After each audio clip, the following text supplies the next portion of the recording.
তো তো তো বন্ধুরা, আরেকটা অ্যাডমিশন লাইভ ক্লাসে তোমাদেরকে স্বাগতম।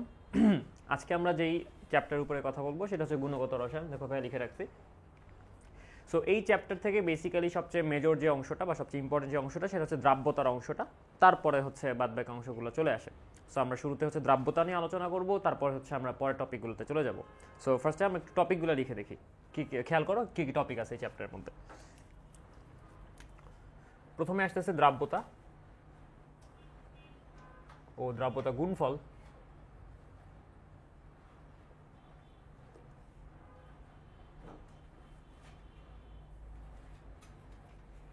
এর পরবর্তী টপিক হচ্ছে বর্ণালী।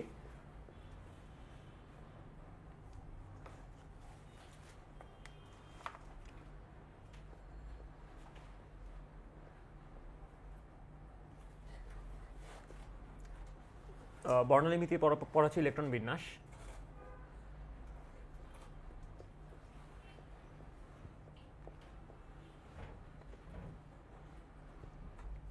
ইলেকট্রন বিন্যাস কোয়ান্টাম সংখ্যা অ্যাকচুয়ালি।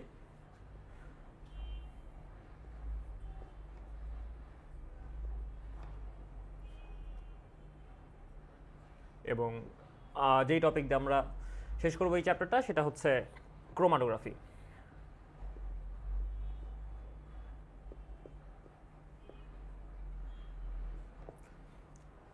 তো চলো ভাই আমরা হচ্ছে এই চ্যাপ্টারটা শুরু করি। শুরুতে আছে দ্রাব্যতা এবং দ্রাব্যতা গুণফল। তো বেসিক্যালি দ্রাব্যতা দিয়ে যদি আমাদের শুরু করতে হয়, দ্রাব্যতা বা সলিউবিলিটি,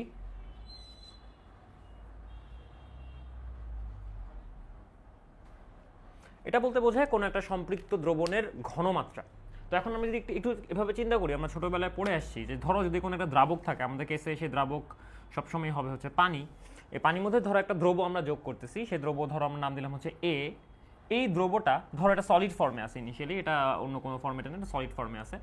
সলিড ফর্মে যে দ্রব্যটা আছে, এই দ্রব্যটা হচ্ছে পানির মধ্যে দ্রবীভূত হচ্ছে এবং সে তার অ্যাকোয়াস ফর্মেটে চলে যাচ্ছে। একটা উভমুখী প্রক্রিয়া, এই পাশ থেকে এই পাশে এবং এই পাশ থেকে এই পাশে, দুইটাই রিভার্সিবল আর কি। তো বেসিক্যালি যেটা হচ্ছে যে যদি শুরুতে শুধুমাত্র এ অ্যাড করা হইতে থাকে, তখন শুরুতে হচ্ছে বাম থেকে ডানের যে বিক্রিয়াটা আছে, তার মানে যে এ দ্রবীভূত হচ্ছে, এই প্রসেসটা হচ্ছে ফেভারেবল হবে। কিন্তু বিপরীত দিকের প্রসেসটার রেট অনেক কম, সো বিপরীত দিকের প্রসেসটা আসলে হবে না। তার মানে আমরা দেখবো না যে স্পন্টেনিয়াসলি এখানে দ্রবণ থেকে যে এইটুকু এ আছে, সে এগুলো হচ্ছে নিচে জমা হচ্ছে, এটা শুরুতে দেখা যাবে না। তো আইডিয়াটা হচ্ছে এরকম যে যত এ অ্যাড করতে থাকা হবে, তত বেশি এই সম্মুখমুখী বিক্রিয়ার বেগটা কমতে থাকবে এবং বিপরীতমুখী বিক্রিয়ার বেগটা বাড়তে থাকবে।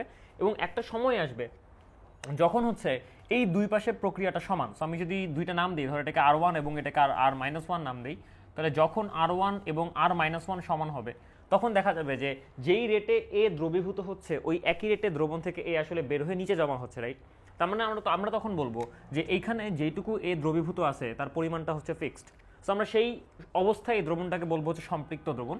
তার মানে যখন এই অবস্থাটা চলে আসবে, তখন আমরা বলবো দ্রবণটা হচ্ছে সম্পৃক্ত। এবং এই সম্পৃক্ত দ্রবণের মধ্যে যেইটুকু এ দ্রবণের মধ্যে দ্রবীভূত আছে, তাকে আমরা বলবো হচ্ছে দ্রাব্যতা। সো আমি যদি এর পরিমাণটাকে তখন এস দিয়ে ডিফাইন করি, যে কোনো একটা আরবিটারি এককে, তখন এই এসটাকে আমরা বলবো হচ্ছে দ্রাব্যতা।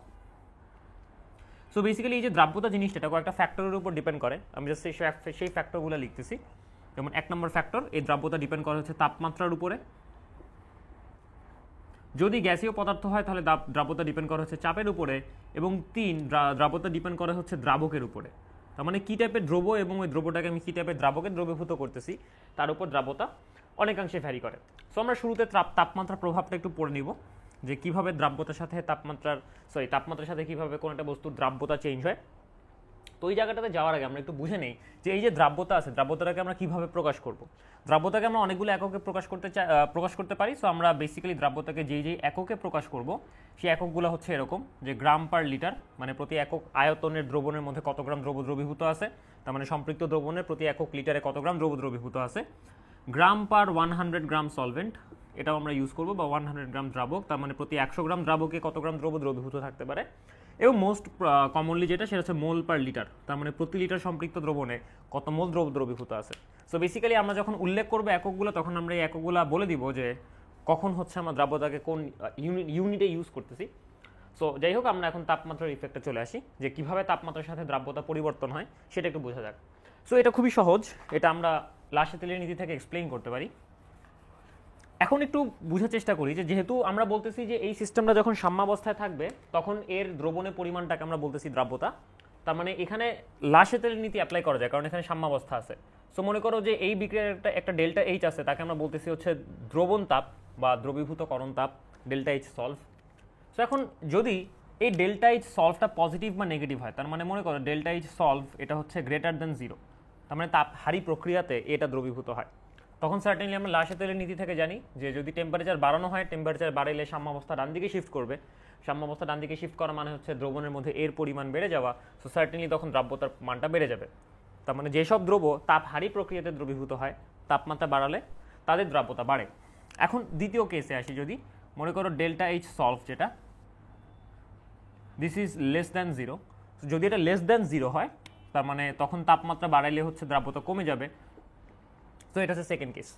তার মানে যে সকল দ্রব্য তাপ উৎপাদী প্রক্রিয়াতে দ্রবীভূত হয় তাদের ক্ষেত্রে তাপমাত্রা বাড়ালে দ্রাব্যতা কমে যাবে, এটা আমরা নর্মাল লাশেতেলের নীতি বা রাসায়নিক পরিবর্তন চ্যাপ্টার থেকেও জানি। তো বেসিক্যালি আইডিয়াটা হচ্ছে এরকম যে দ্রাব্যতার সাথে তাপমাত্রার সম্পর্ক হচ্ছে এভাবে চেঞ্জ হয়। তো এখন যদি আমি কিছু উদাহরণ দেখাই, কিছু লবণের জন্য আমরা যদি চার্টটা একটা বানানোর চেষ্টা করি তাহলে জিনিসটা এরকম দাঁড়াবে। 3 ক্যাটাগরির লবণ আমরা নিতে পারি। ধরো এক ক্যাটাগরি হচ্ছে এরকম যাদের ক্ষেত্রে দ্রাব্যতা তাপমাত্রার সাথে সাথে বাড়ে, সো এই আমরা দ্রাব্যতা রাখতেছি, এই বরাবর আমরা তাপমাত্রা রাখতেছি। সো এইটার ক্ষেত্রে আমরা এটা বলতে পারবো যে যেহেতু তাপমাত্রার সাথে দ্রাব্যতা বাড়তেছে, সো এদের ক্ষেত্রে ডেল্টা এইচ গ্রেটার দেন 0, তার মানে দ্রবণ তাপটা হচ্ছে গ্রেটার দেন 0, কারণ তাপমাত্রা বাড়ালে দ্রাব্যতা বাড়ে। কিছু কিছু কেস আছে যাদের ক্ষেত্রে এরকম হইতে পারে।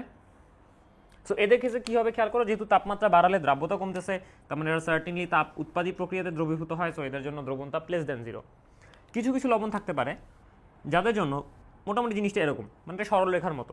সো আমরা বলতে পারবো যে এদের দ্রবণ তাপটা খুবই নগণ্য বা খুবই কম।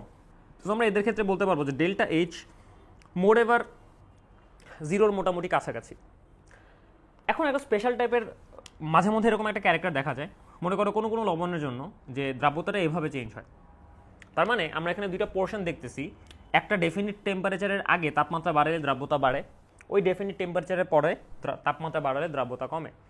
এটার অর্থটা হচ্ছে এই অংশটা হচ্ছে বা এই টেম্পারেচার পর্যন্ত লবণটা হচ্ছে তাপ হারি প্রক্রিয়াতে দ্রবীভূত হয়, আর এই পোর্শনে লবণটা হচ্ছে তাপ উৎপাদী প্রক্রিয়াতে দ্রবীভূত হয়। সো এটা কারণটা কি? এটার কারণটা হচ্ছে কম্পোজিশনাল ভ্যারিয়েশন। সো আমরা যদি এই জায়গাটার কথা উল্লেখ করি, তার মানে লাল যে গ্রাফটা আছে, এই লাল গ্রাফটা আমরা বুঝাইতেছি হচ্ছে কম্পোজিশনাল ভ্যারিয়েশন। তার মানে সামহাও এই লবণটার টেম্পারেচারের সাথে সাথে তার গঠন প্রকৃতির একটা পরিবর্তন হয়েছে, রাইট? যেমন ধরো যে এরকম হইতে পারে যে লবণটা আগে ছিল হাইড্রেটেড ফরম্যাটের মধ্যে, মনে করো যে এম দ্বারা আমি লবণটা বুঝাইছি। সো এটা এই ধরো এটাকে আমি নাম দিলাম হচ্ছে T1 টেম্পারেচার। সো T1 টেম্পারেচারের আগে ধরো লবণটার দশা হচ্ছে এটা, এবং এই লবণটা তাপ হারি প্রক্রিয়াতে দ্রবীভূত হয়, সো এটার জন্য ডেল এইচ গ্রেটার দেন 0। এই টেম্পারেচারের পরে এখান থেকে পানির অণুগুলো উড়ে চলে যায় এবং এটা ডিহাইড্রেটেড ফর্মে থাকে বা অ্যানহাইড্রাস ফর্মে থাকে। সো তখন এইটার ডেল এইচ লেস দেন 0 এবং তাপমাত্রা বাড়াইলে তখন এটা এই এম এর দ্রাব্যতা হচ্ছে কমে। তার মানে যখন কম্পোজিশনাল ভ্যারিয়েশন তৈরি হয় তখন আমরা হচ্ছে এরকম একটা আরবিটারি কার্ভ দেখতে পারি। কিন্তু তাছাড়া জেনারেলি লবণগুলো তাপ উৎপাদী বা তাপহারী প্রক্রিয়াতে দ্রবীভূত হতে পারে, অথবা তার দ্রবণ তাপের মান অনেক কম হতে পারে।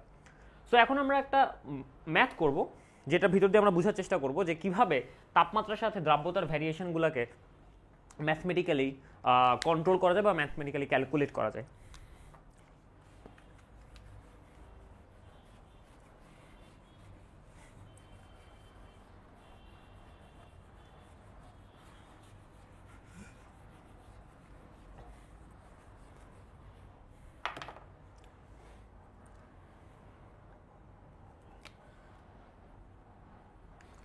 সো চলো একটা অঙ্ক করা যাক। ধরা যাক একটা লবণ আছে, যে লবণের দুইটা আলাদা আলাদা তাপমাত্রা, একটা হচ্ছে তাপমাত্রা ধরো T1 আমরা ধরলাম 50 ডিগ্রি সেলসিয়াস, 50 ডিগ্রি সেলসিয়াস তাপমাত্রা এই লবণটার দ্রাব্যতা হচ্ছে 12 গ্রাম পার 100 গ্রাম দ্রাবক, মানে 100 গ্রাম H2O, মানে আমরা দ্রাবকটাকে পানি ধরতেছি। ধরো আরেকটা তাপমাত্রা T2 নেওয়া আছে, T2 তাপমাত্রাতে হচ্ছে ধরো তাপমাত্রাটা 100 ডিগ্রি সেলসিয়াস, সরি একটু কম বলি, ধরো 70 ডিগ্রি সেলসিয়াস, এবং এই তাপমাত্রায় এই লবণটার দ্রাব্যতা মনে করো বেড়ে গেছে, বেড়ে হয়ে গেল হচ্ছে 18 গ্রাম পার 100 গ্রাম ওয়াটার।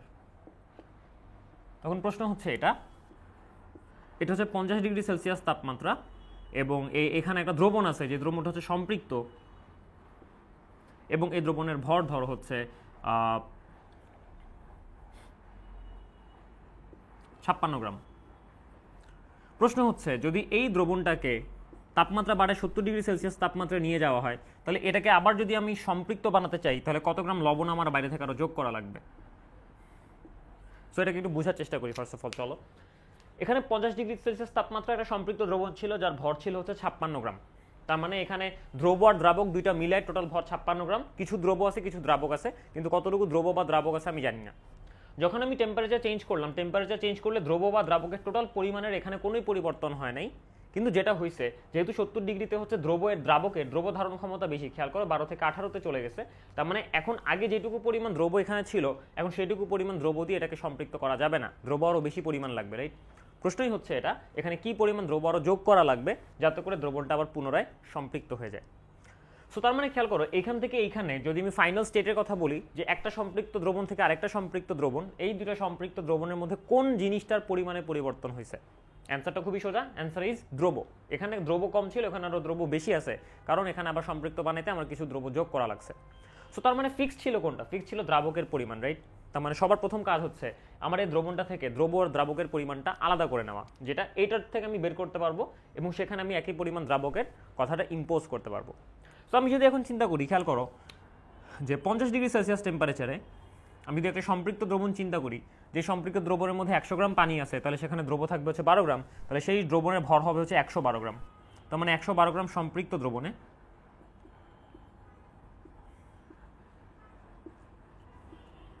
দ্রব থাকবে হচ্ছে অবভিয়াসলি 12 গ্রাম, রাইট? 12 গ্রাম দ্রব থাকবে। তাহলে এখন একটু চিন্তা করো যে যেহেতু 56 গ্রাম হচ্ছে সম্পৃক্ত দ্রবণের ভর, তাহলে 56 গ্রাম সম্পৃক্ত দ্রবণের দ্রব থাকবে হচ্ছে 6 গ্রাম, রাইট? তাহলে আমরা বের করে ফেললাম যে এই যে 56 গ্রাম দ্রবণ, এই 56 গ্রাম দ্রবণের মধ্যে দ্রব কতটুকু আর দ্রাবক কতটুকু। তাহলে যেহেতু আমরা জানি যে দ্রবণের ভর ইজ দ্রব আর দ্রাবকের ভর, তার মানে দ্রাবকের ভর হবে হচ্ছে 56 গ্রাম দ্রবণ মাইনাস 6 গ্রাম দ্রব, তার মানে ওভারঅল আমরা দ্বারা পাচ্ছি হচ্ছে 50 গ্রাম দ্রাবক। এই দ্রাবকের পরিমাণটা কিন্তু ফিক্সড, তার মানে টেম্পারেচার চেঞ্জ করলেও এই দ্রাবকের পরিমাণটা ফিক্সড হবে। সো এখন আমি যদি চিন্তা করি যে টেম্পারেচার আমি বাড়াই দিলাম, দ্রাবকের পরিমাণ 50 গ্রামই আছে, এইটাকে সম্পৃক্ত করতে আমার কি পরিমাণ লবণ প্রয়োজন বা কি পরিমাণ দ্রব প্রয়োজন। তো এখন আমি 70 ডিগ্রির জন্য হিসাবটা করব। সো যদি আমি 70 ডিগ্রির কথা বলি তাহলে খেয়াল করো যে 70 ডিগ্রি সেলসিয়াস টেম্পারেচারে আমি যদি হিসাবটা আবার আগের মতো করি সম্পৃক্ত দ্রবণের জন্য, তাহলে 100 গ্রাম দ্রাবককে, এখন কিন্তু আমি দ্রবণ নেইনি কারণ আমি দ্রাবকের ভর আলাদা করে ফেলছি, সো আমি ওই বেসিসে হিসাব করব। 100 গ্রাম দ্রাবককে সম্পৃক্ত করে হচ্ছে 18 গ্রাম দ্রব। তাহলে যেহেতু আমার দ্রাবকের ভর হচ্ছে 50 গ্রাম, তাহলে 50 গ্রাম দ্রাবককে সম্পৃক্ত করে হচ্ছে 9 গ্রাম দ্রব। তার মানে আমার দ্রব লাগবে হচ্ছে 9 গ্রাম, আমার দ্রব আগে থেকে ছিল হচ্ছে 6 গ্রাম, সুতরাং আমার দ্রব অ্যাড করা লাগবে বা দ্রব যোগ করা লাগবে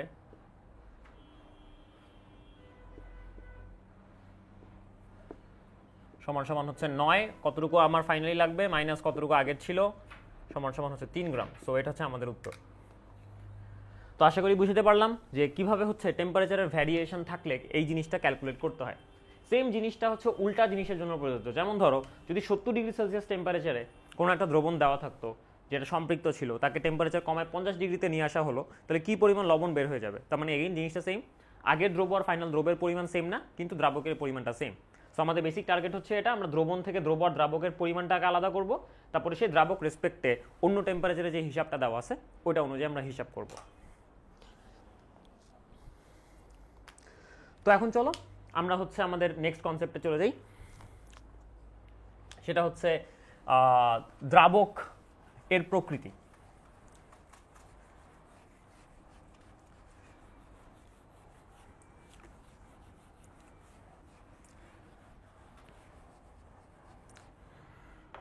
সো দ্রব বা দ্রাবক এদেরকে তাদের গঠন প্রকৃতি অনুযায়ী আমরা দুইটা ক্যাটাগরিতে ভাগ করতে পারি। দ্রব এদের আমরা একটা ক্যাটাগরিকে বলি হচ্ছে পোলার, আর আরেকটা ক্যাটাগরিকে বলি হচ্ছে নন পোলার বা অপোলার। সিমিলারলি দ্রাবক এদেরকে আমরা দুইটা ক্যাটাগরিতে ভাগ করতে পারি, একটা ক্যাটাগরিকে আমরা বলি হচ্ছে পোলার, আরেকটা ক্যাটাগরিকে আমরা বলি হচ্ছে নন পোলার। সো এই হচ্ছে আমাদের মোটামুটি আইডিয়া। তো এখন ব্যাপারটা হইতেছে যে এই দ্রব আর দ্রাবকের মধ্যে ইন্টারাকশনটা কিরকম। সো এটার জন্য একটা খুবই বিখ্যাত ফ্রেজ আছে কেমিস্ট্রিতে, তাকে আমি বলি হচ্ছে লাইক ডিজলভস লাইক।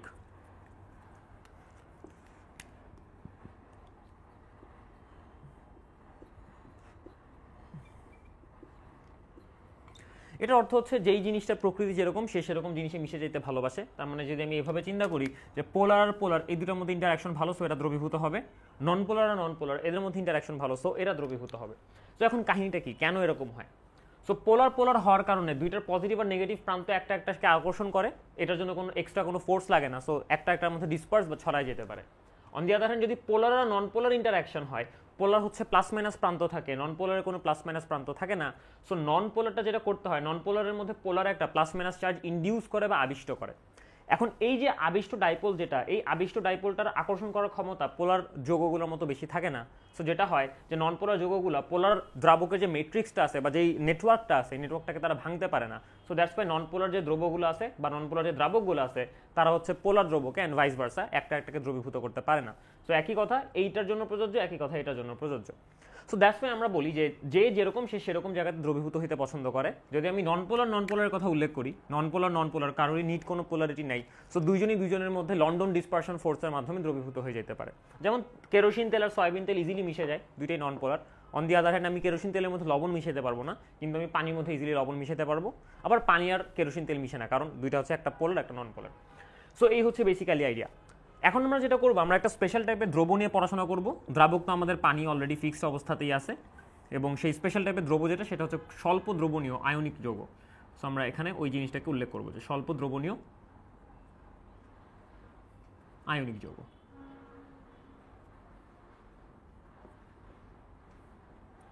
সো এরকম একটা ব্যাপার স্যাপার যদি থাকে তখন হচ্ছে কি ফেনোমেনা কাজ করে, আমরা ওটাকে বর্ণনা করার চেষ্টা করি।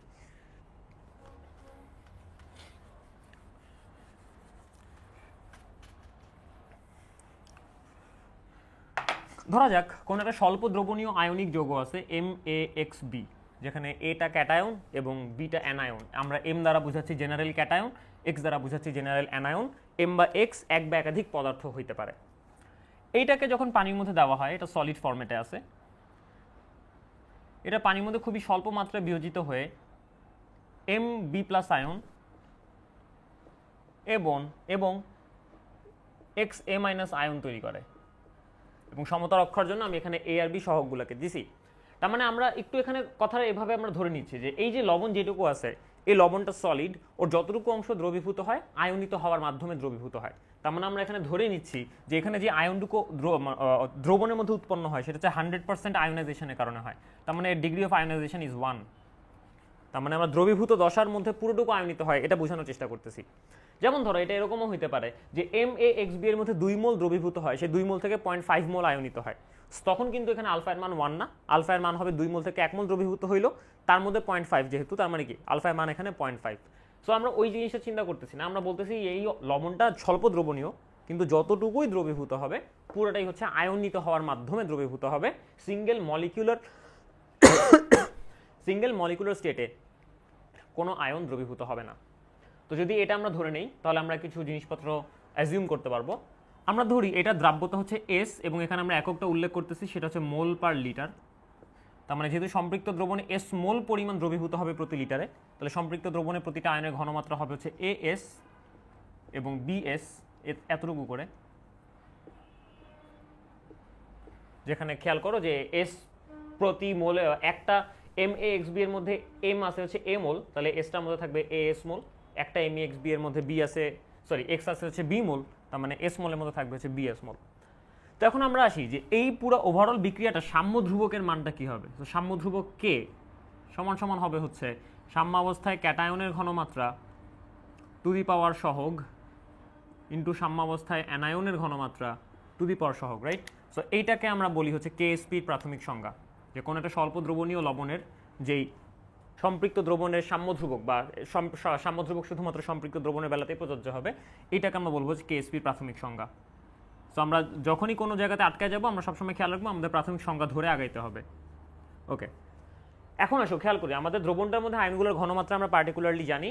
সো পার্টিকুলার ঘনমাত্রাগুলো যদি আমরা বসাই দিই তাহলে আমি এখানে পাবো যে KSP সমান হচ্ছে AS two the power A into BS two the power B, এবং এখান থেকে যদি আমি কিছু ম্যাথমেটিক্যাল ম্যানিপুলেশন করি তাহলে আমি পাবো KSP সমান হচ্ছে A two the power A into B two the power B into S two the power A plus B। So এইটাকে আমরা বলবো হচ্ছে সেকেন্ডারি সংজ্ঞা।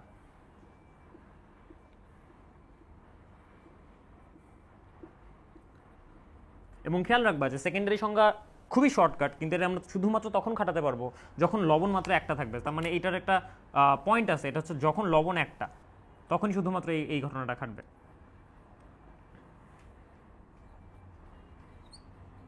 সো এই হচ্ছে মোটামুটি আমাদের আইডিয়াটা। তো আমরা কিছু প্রবলেম সলভ করব, তখন আমরা বুঝে যাবো যে জিনিসটা কীভাবে কাজ করে। সো চলো কয়েকটা অঙ্ক করা যাক।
সো চলো আমরা কয়েকটা প্রবলেম সলভ করি।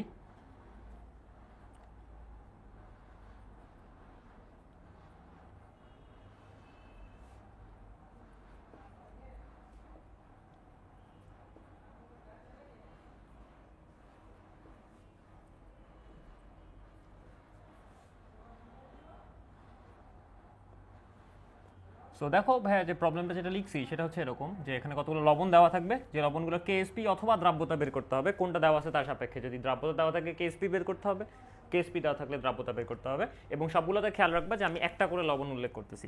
সো চলো শুরু করা যাক। এক নাম্বারটা হচ্ছে ক্যালসিয়াম সালফেট, যার দ্রাব্যতা দেওয়া আছে, দ্রাব্যতার মান হচ্ছে 0.67 গ্রাম পার লিটার। সো আমরা বুঝতে পারতেছি যে এটাকে যদি আমার সলভ করতে হয়, যেহেতু লবণ একটা আছে, সো আমি প্রাইমারি বা সেকেন্ডারি যে কোনো সংজ্ঞা অ্যাপ্লাই করলেই পারি। সো আমি দুইটা দিয়ে প্রথমটা করে দেখাবো, বাকি সবগুলো শুধুমাত্র সেকেন্ডারি সংজ্ঞা দিয়ে করব। সো ক্যালসিয়াম সালফেট একটা দুর্বল প্রকৃতি, মানে একটা খুবই স্বল্প দ্রবণীয় লবণ। সো এটা সলিড ফরম্যাটে থাকে, এবং এটা পানির মধ্যে যদি দ্রবীভূত হয় তাহলে এখান থেকে ক্যালসিয়াম 2+ আয়ন এবং সালফেট অ্যানায়ন উৎপন্ন হবে। সো সালফেট অ্যানায়ন, এই হচ্ছে মোটামুটি আইডিয়াটা। যদি এরকম হয়, এখন তাহলে চিন্তা করো যে আমরা যদি চিন্তা করি এটা দ্রাব্যতা হচ্ছে এস, অবশ্যই সেটা মোল পার লিটার এককে, কিন্তু আমাদের প্রশ্নের মধ্যে দেওয়া আছে গ্রাম পার লিটার। সো এখান থেকে সম্পৃক্ত দ্রবণের মধ্যে ক্যালসিয়াম আয়নের ঘনমাত্রা হবে হচ্ছে এস, মোল পার লিটার বা মোলার, এবং সালফেট আয়নের ঘনমাত্রা হবে হচ্ছে এস, মোল পার লিটার বা মোলার। তো এখন যেহেতু আমরা এখানে সম্পৃক্ত দ্রবণে ক্যালসিয়াম আর সালফেট আয়নের ঘনমাত্রা জানি, আমরা বলতে পারবো যে কেএসপি সমান সমান হবে হচ্ছে সম্পৃক্ত দ্রবণে ক্যালসিয়াম আয়নের ঘনমাত্রা টু দি পাওয়ার সহগ, মানে two the power 1 into sulphate আয়নের ঘনমাত্রা টু দি পাওয়ার সহগ। তো যদি এরকম হয় তাহলে এখন আমি মানগুলো বসাই দিতে পারি। সো আমি যদি মানগুলো বসাই দিই তাহলে এটা হবে S into S by S square. এখন এসে এস এর মানটা কত, এখানে দেওয়া আছে গ্রাম পার লিটারে, কিন্তু আমাকে বসাতে হবে মোল পার লিটারে। সো যদি আমাকে মোল পার লিটারে বসাতে হয় তাহলে আমি 0.67কে ক্যালসিয়াম সালফেটের মোলার ভর দিয়ে ভাগ দিব, এবং ক্যালসিয়াম সালফেটের মোলার ভর হচ্ছে 136। সো যদি আমি এই কাজটা করি তাহলে আমি যে মানটা পাবো তা হচ্ছে এরকম যে 1.4 ইন্টু 10⁻⁻⁴। সরি, আমি পাবো হচ্ছে 2.4 ইন্টু 10⁻⁻⁴। তো এটা হচ্ছে আমাদের প্রথমটা। এখন আসি দ্বিতীয় অঙ্কে। দ্বিতীয় অঙ্কেতে যাওয়ার আগে আমরা হচ্ছে এটাকে সেকেন্ডারি সংজ্ঞা দিয়ে করে ফেলি। খেয়াল করো, এটা হচ্ছে প্রাইমারি সংজ্ঞা গেল। সেকেন্ডারি সংজ্ঞা অনুযায়ী আমরা জানি যে কেএসপি সমান সমান হচ্ছে a two the power a into b two the power b into s two the power a plus b, যেখানে a আর b হচ্ছে ক্যাটায়ন আর অ্যানায়নের সংখ্যা যথাক্রমে। সো খেয়াল করো, এখানে ক্যাটায়ন আছে একটা, অ্যানায়ন আছে একটা, তার মানে a এর মানও 1, b এর মানও 1। সো আমরা পাবো 1 two the power 1 into 1 two the power 1 into s two the power 1 plus 1। So তার মানে আমরা পাবো s স্কোয়ার আলটিমেটলি। সো আমরা আগের মানটাই ফেরত পাবো। তো এই হচ্ছে আমাদের ওভারঅল আইডিয়া। এখন আমরা পরেরটাতে আসি, চলো 2 নম্বর অঙ্ক করি। সো পরের অঙ্কটা হচ্ছে এরকম।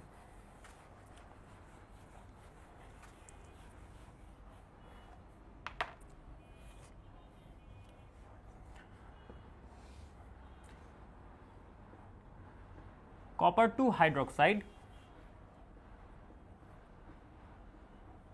এর কেএসপির মান দেওয়া আছে 2.2 ইন্টু 10⁻⁻20। প্রশ্ন হচ্ছে এটা কপার টু হাইড্রোক্সাইডের সম্পৃক্ত দ্রবণে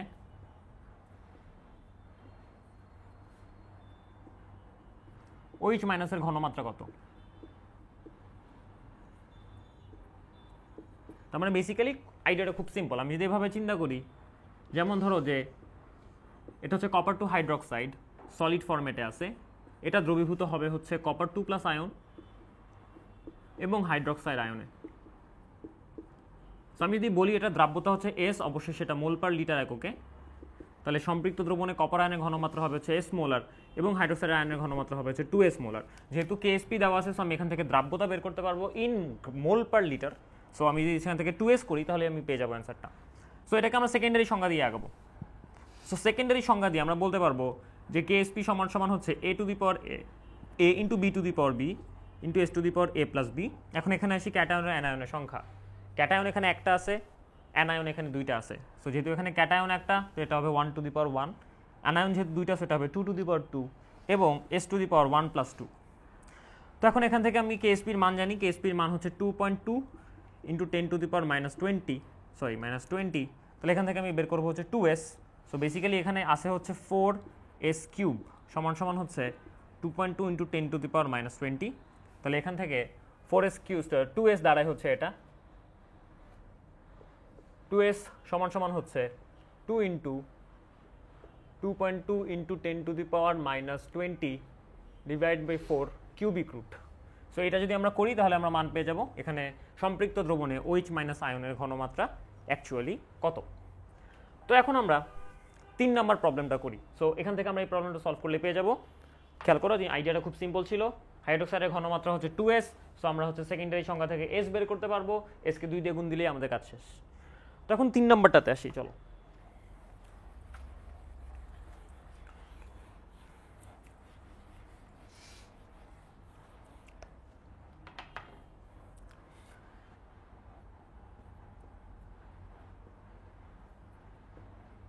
PbI2 এর KSP এর মান বলে দেওয়া আছে, সেটা হচ্ছে 1.4 ইন্টু 10 টু দি পাওয়ার -8। আমাদেরকে বলতে হবে দ্রাব্যতা কত, কিন্তু এখানে একটা এক্সট্রা ফ্যাক্ট আছে, সেটা হচ্ছে লেড আয়োডাইড পানিতে তার সম্পৃক্ত দ্রবণে 80% আয়নিত হয়। তার মানে যা দ্রাব্যতা হবে তার 80% হচ্ছে আয়নিত হবে, রাইট? এটা হচ্ছে এই কথাটা থেকে বোঝা যায়। তো এখন এটাকে একটু ইন্টারপ্রেট করার চেষ্টা করি। খেয়াল করো, যদি এটা লেড আয়োডাইড হয় তাহলে আমরা এখান থেকে পাবো হচ্ছে lead 2+ ion plus 2I minus ion. এখন মনে করো দ্রাব্যতা হচ্ছে এটার S, যদি এটা দ্রাব্যতা S হয় তাহলে আয়নিত হবে হচ্ছে 0.8 ইন্টু S, রাইট?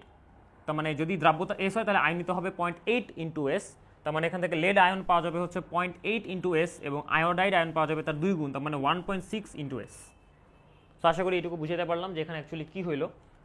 S হচ্ছে এখানে দ্রাব্যতা মোল পার লিটার এককে, সো বাদ বাকিগুলো হচ্ছে আয়নের পরিমাণ। কিন্তু KSPর সংজ্ঞাতে আমরা বলছিলাম যে KSPতে সবসময় আসে হচ্ছে আয়নের ঘনমাত্রার গুণফল, রাইট? তার মানে এখানে আসবে হচ্ছে লেড 2+ আয়নের ঘনমাত্রা টু দি পাওয়ার 1 ইন্টু আয়োডাইডের ঘনমাত্রা টু দি পাওয়ার 2। সো যদি এটা হয় তাহলে খেয়াল করো লেড 2+ এর জন্য 0.8S এবং আয়োডাইডের জন্য 1.6S স্কোয়ার। তাহলে আমরা এখান থেকে পাচ্ছি হচ্ছে 0.8 into 1.6 squared into S cube সমান সমান আমাদের দেওয়া আছে KSPর মান 1.4 ইন্টু 10 টু দি পাওয়ার -8। এখান থেকে আমরা খুব সহজেই S বের করে ফেলতে পারবো, আশা করি তোমরা এটা ক্যালকুলেটারে করলেই পারবা। সো এটা হচ্ছে আমাদের মোটামুটি প্রসিজার। তো আমরা আশা করি বুঝতে পারলাম যে যত প্রকারের প্যাচালো গোচালো অঙ্ক আছে KSP থেকে সবগুলো আমরা মোটামুটি অ্যাপ্রোচ করতে পারবো যদি আমরা খুব বেসিক আইডিয়াটা থেকে আগাই।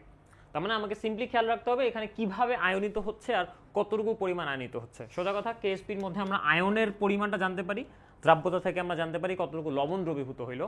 যদি লবণ দ্রবীভূত হওয়ার পরিমাণ আর ততটুকু দ্রবীভূত হইলো ততটুকু আয়নিত হওয়ার পরিমাণটা সেম হয়, তখন একদম সিম্পল একটা ডেফিনিশন ফলো করা হয়।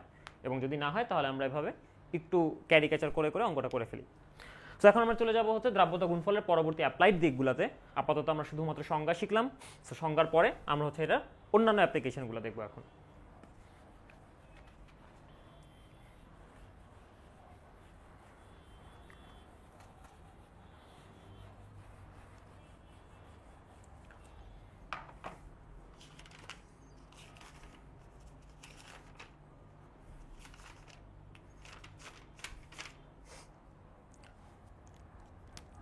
চলো পরবর্তী টপিকে যাওয়া যাক, সেটা হচ্ছে কমন আয়ন ইফেক্ট।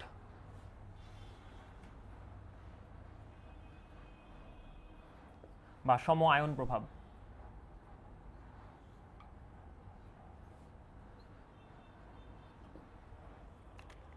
সো এটা অনেকটা লাসাতে নীতির মতো। ধরো আমরা একটা ছোট একটা খুবই দুর্বল একটা লবণ নিলাম, ধরো MX, এটা খুবই অল্প পরিমাণে পানিতে আয়নিত হয়, আয়নিত হয়ে হচ্ছে M+ আয়ন এবং X- আয়ন তৈরি করে। তার মানে দ্রবণের মধ্যে সাম্যাবস্থায় কিছু M+ এবং কিছু X- আয়ন থাকবে। এখন যদি মনে করো যে আমরা এইরকম একটা কাজ করতেছি, আমরা যে কোনো একটা আয়নকে প্রেফারেন্সিয়ালি বাইরে থেকে যোগ করতেছি, এটাকে তুমি এভাবে চিন্তা করতে পারো। ধরো একটা দ্রবণ, সেটা হচ্ছে সিলভার ক্লোরাইডের সম্পৃক্ত দ্রবণ, সো এখানে সম্পৃক্ত সিলভার ক্লোরাইড আছে, এবং তুমি এখানে বাইরে থেকে প্রেফারেন্সিয়ালি যে কোনো একটা আয়ন যোগ করতেছো। ধরো তুমি এখানে সিলভার নাইট্রেট লবণ যোগ করতেছো, যেটা হচ্ছে একটা তীব্র তড়িৎ বিশ্লেষ্য, সেটা পুরোটা ভেঙে যে সিলভার আয়ন এবং নাইট্রেট আয়ন তৈরি করবে। সো এটা হচ্ছে আইডিয়াটা। তো যদি তুমি এখানে বাইরে থেকে সিলভার আয়ন যোগ করো বা ক্যাটায়নটা যোগ করো, সো ধরো আমি এখানে ওইভাবে বললাম, আমি এখানে বাইরে থেকে M+ আয়ন যোগ করতেছি, তার মানে সাম্যাবস্থায় যেটুকু M+ থাকার কথা বর্তমানে তার থেকে বেশি M+ আছে, তো সাম্যাবস্থা বাম দিকে শিফট করবে এবং কিছু আয়নিত লবণ একসাথে হয়ে সলিড লবণটা তৈরি করবে। তার মানে আমরা দেখব যে এখানে কিছু সলিড লবণ পড়ে আছে।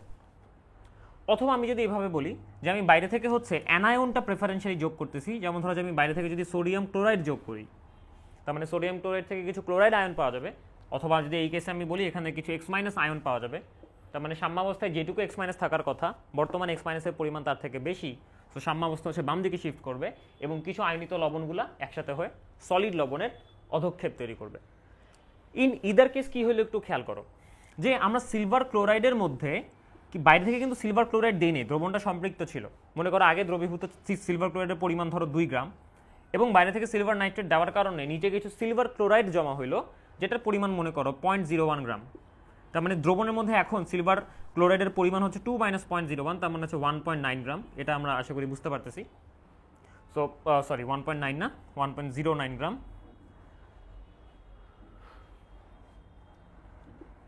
তো এখন খেয়াল করো যে যদি সিলভার ক্লোরাইড আগে দ্রবীভূত হইতো 2 গ্রাম এবং সিলভার নাইট্রেট যোগ করার পর এখন দ্রবীভূত আছে 1.99 গ্রাম, তার মানে এখন সিলভার ক্লোরাইড আগে যতটুকু দ্রবীভূত ছিল তার চেয়ে কম আছে দ্রবীভূত অবস্থায়। সো তার মানে আমরা এখানে বলবো সিলভার ক্লোরাইডের দ্রাব্যতা কমে গেছে। সিমিলারলি যদি মনে করি সোডিয়াম ক্লোরাইড অ্যাড করতেছি, তার ক্ষেত্রে সেম কেস, দ্রাব্যতা হচ্ছে কমে যাচ্ছে। অন দি আদার হ্যান্ড মনে করো যে আমরা সিলভার ক্লোরাইডের সম্পৃক্ত দ্রবণের মধ্যে সিলভার নাইট্রেট বা সোডিয়াম ক্লোরাইড অ্যাড না করে আমরা ডিরেক্টলি সিলভার ক্লোরাইডই অ্যাড করলাম, ধরো এটা অ্যাড করলাম হচ্ছে 0.01 গ্রাম। সো এটার কারণে কি হবে, যেহেতু দ্রবণটা সম্পৃক্ত, তার মানে কি এখান থেকে সিলভার ক্লোরাইড জমা হবে নিচে 0.01 গ্রাম, আগে ছিল 2 গ্রাম, 0.01 গ্রাম অ্যাড করছি, 0.01 গ্রাম নিচে জমা হয়েছে, তার মানে স্টিল 0.2 গ্রামই কিন্তু দ্রবীভূত অবস্থায় আছে। তার মানে আমি যদি সিলভার ক্লোরাইডের সম্পৃক্ত দ্রবণে সিলভার ক্লোরাইড ইটসেলফ অ্যাড করি, তখন এখানে সিলভার ক্লোরাইডের দ্রাব্যতার কোনো পরিবর্তন হচ্ছে না, কিন্তু আগের দুইটা কেসে কিন্তু দ্রাব্যতার পরিবর্তন হচ্ছিল।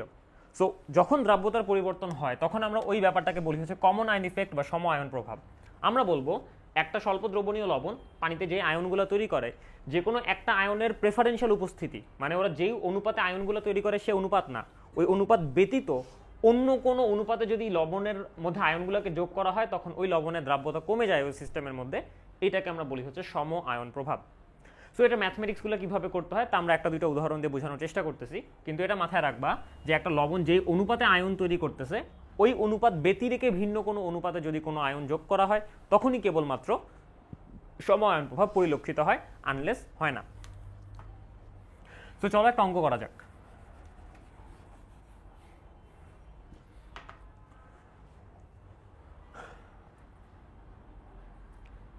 সো আমরা সিলভার ক্লোরাইডকে নিতেছি মডেল হিসেবে। সো সিলভার ক্লোরাইড KSP বলে দেওয়া আছে 10⁻⁻10।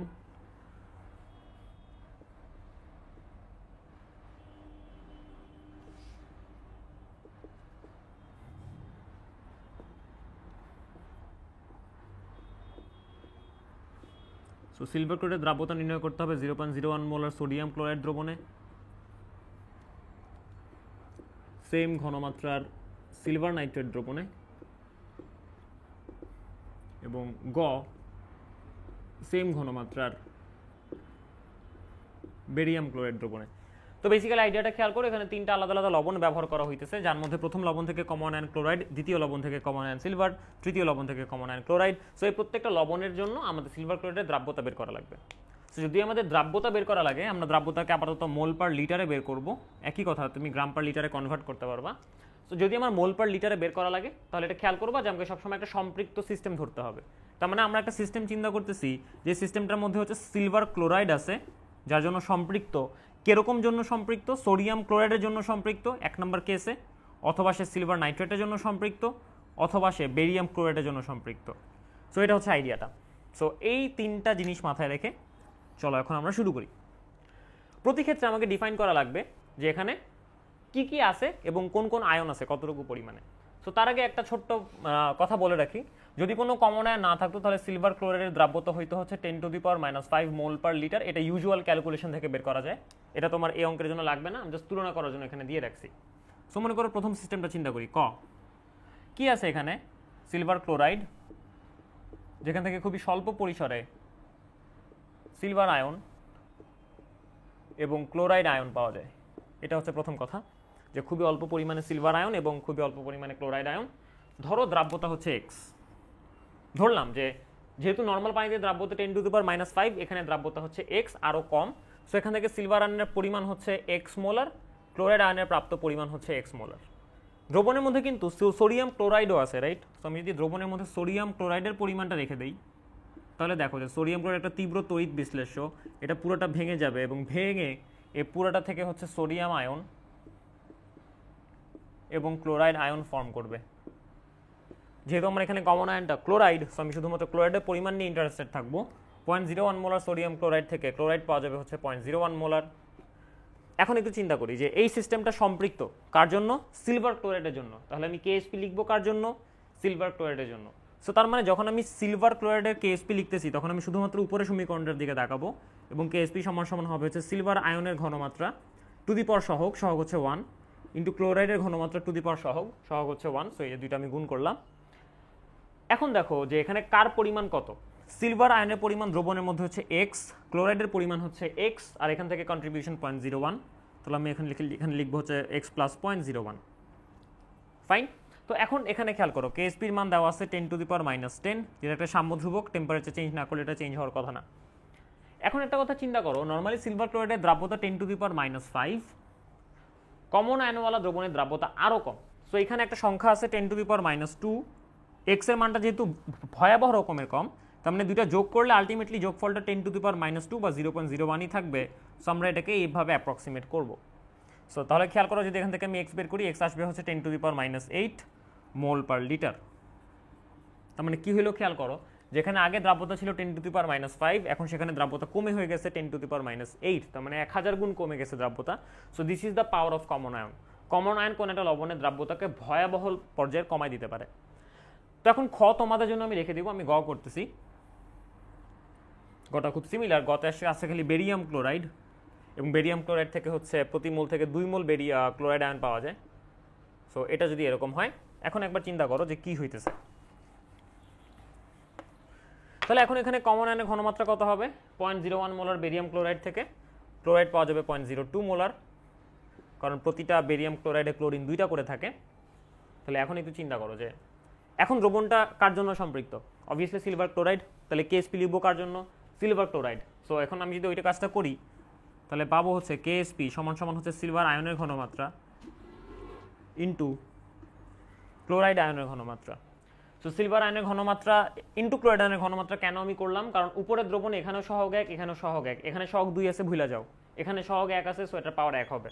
সো তাহলে আমি যদি এখানে মানটা বসাই 10⁻10 সমান সমান হচ্ছে এক্স ইন্টু এগেন আগের মতো 0.02 প্লাস এক্স হওয়ার কথা, কিন্তু আমরা এখানে 0.02 শুধু লিখবো। অ্যান্ড হোয়াট উই গেট, আমরা পাবো হচ্ছে এখানে এক্স এর মান 5 × 10⁻⁹, তার মানে আগেরটার অর্ধেক হয়ে গেছে। আগে ছিল 10⁻8, এখন হয়ে যাবে তার অর্ধেক, এত মোল পার লিটার।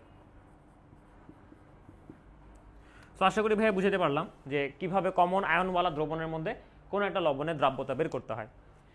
এখন একটা নর্মালি চিন্তা করো যে আমি যদি এখানেই চিন্তা করি, এই ক্লোরাইড আয়নের জন্য সিলভার ক্লোরাইডের দ্রাব্যতার পরিবর্তন হইলো, তাহলে সিলভার ক্লোরাইডের জন্য বেরিয়াম ক্লোরাইডের দ্রাব্যতার কি কোনো পরিবর্তন হবে না?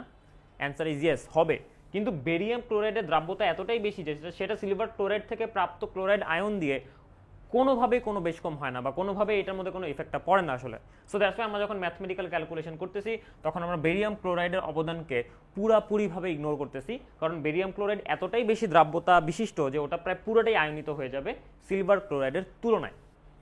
তার মানে আমি এখানে একটা লিমিটিং ফ্যাক্টর নিয়ে আসতে পারবো, যে মনে করো এখানে দুইটা লবণ যদি থাকে, তাহলে দুইটা লবণের বেলায় যদি দুইটাই হচ্ছে স্বল্প দ্রবণীয় হয়, তখন একটা দ্রাব্যতাকে আরেকটা অবশ্যই এফেক্ট করবে। তখন কি হইতে পারে, তখন একটু চিন্তা করে বের করতে হবে। তো আমি একটা প্রবলেম দিয়ে দিচ্ছি তোমাদেরকে, তোমরা এটা চিন্তা করে বের করার চেষ্টা করবা যে কিভাবে এটা সলভ করা যায়। ওটা যত ভালো চিন্তা করতে পারবো তত ভালো এই জিনিস সম্পর্কে একটা আইডিয়া হবে। তো চলো আমি অঙ্কটা দিই।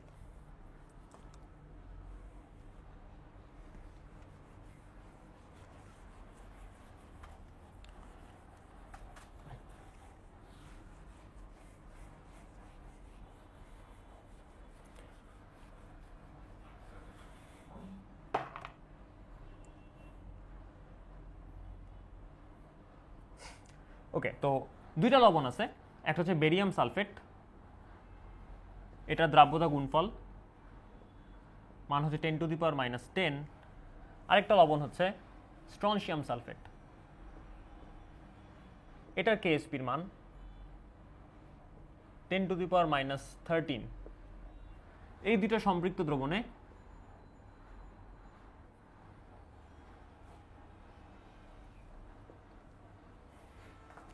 অবশ্যই সম্পৃক্ত দ্রবণটা হচ্ছে মিশ্রণ।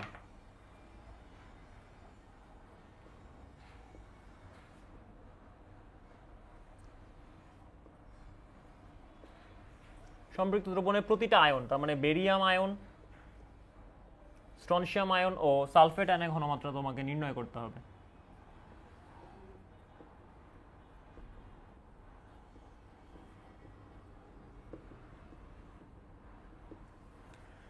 ওকে, তো এই হচ্ছে মোটামুটি আমাদের কমন আয়ন প্রভাব বা সম আয়ন প্রভাব পর্যন্ত ব্যাপারটা। সো এটা সবাই একটু তুলে নাও। সো এখন চলো আমরা পরবর্তী টপিকটা পড়ি, সেটা হচ্ছে আয়নিক গুণফল।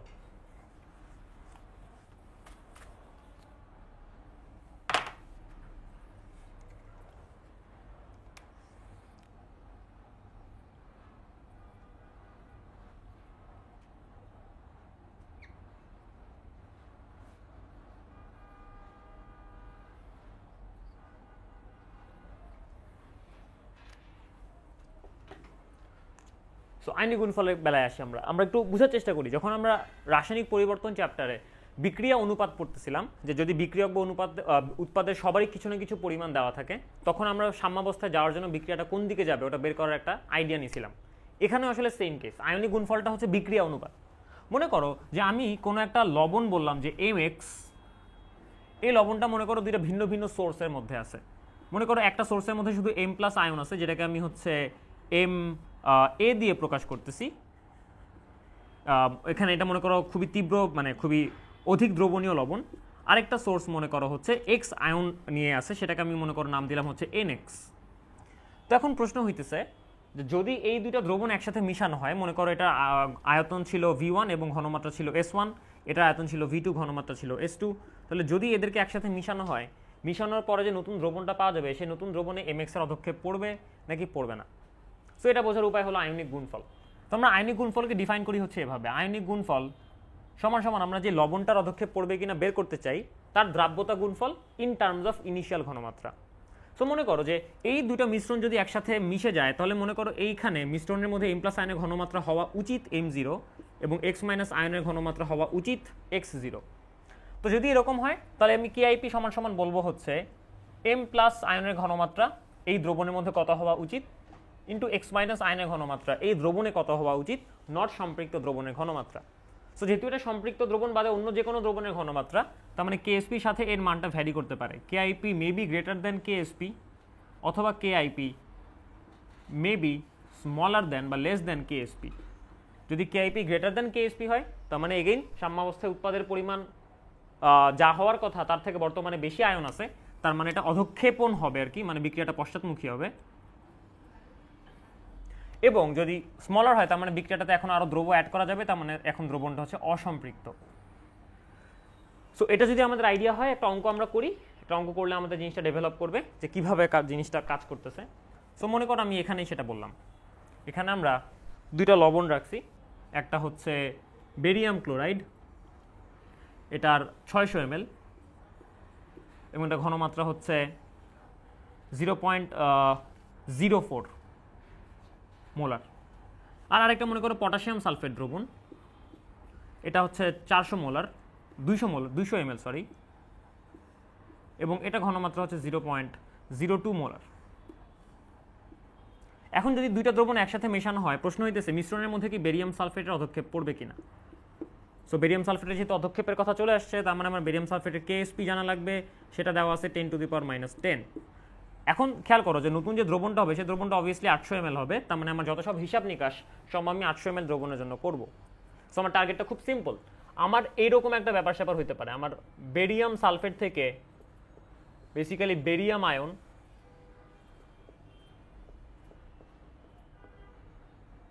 এবং সালফেট আয়ন পাওয়া যাবে।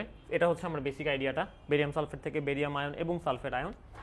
তখন ঘটনা হচ্ছে এরকম যে আমি যদি ইনিশিয়ালি বেরিয়াম আয়নের ঘনমাত্রা 800 ml এবং সালফেট আয়নের ঘনমাত্রা 800 ml বের করতে পারি, তাহলে আমি তাদের ঘনমাত্রাকে গুণ করলে আমি কেআইপি পেয়ে যাব। তো এখন আমি চলো বের করি যে 800 ml এদের ঘনমাত্রা কত হওয়া উচিত।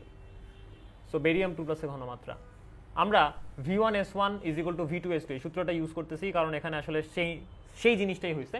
দুইটা দ্রবণ যদি একসাথে মিশানো হয়, বেরিয়াম ক্লোরাইড রেসপেক্টে চিন্তা করো, এখানে বেরিয়াম আর ক্লোরিন আয়ন ছিল, পটাশিয়াম সালফেট যোগ করলাম, এখানে কোনো কমন আয়ন নাই। যেহেতু কোনো কমন আয়ন নাই, তার মানে আমরা সিম্পলি চিন্তা করব দ্রবণের আয়তন 600 থেকে 800 চলে গেছে। তার মানে কি আমরা এখানে একই পরিমাণ দ্রব্য ঠিক রেখে আয়তন চেঞ্জ করতেছি, তাতে করে ঘনমাত্রার ভ্যারিয়েশন কেমন হবে। সো আমরা পাবো S2 সমান হচ্ছে V1S1/V2। সো এখানে আমরা আসি, V1 এর মান সেটা হচ্ছে 600 ছিল, S1 এর মান ছিল 0.04, আর V2 সেটা হয়ে গেল হচ্ছে 800। সো যদি আমরা এটা ক্যালকুলেট করি তাহলে আমরা পাবো এটা হয়ে যাবে হচ্ছে 4, এটা হয়ে যাবে 3, সেটা 0.01 ইন্টু 3 হচ্ছে 0.03, সো 0.03 মোলার। সিমিলারলি যদি আমি সালফেট আয়নের কথা চিন্তা করি, একইভাবে V1S1 আর V2S2 তে আমি S2 বের করব, সেটা হচ্ছে V1S1/V2। V1 হচ্ছে আগের আয়তন 200 ml, S1 হচ্ছে আগের ঘনমাত্রা, দ্যাট ইজ 0.02 মোলার, এবং V2 হচ্ছে ফাইনাল আয়তন, দ্যাট ইজ 800 ml। তার মানে এখানে নিচে একটা 4 থাকে, সো আমি যদি 0.02 কে 4 দিয়ে ভাগ দিই তাহলে হচ্ছে হয় 0.0005। সো এত মোলার।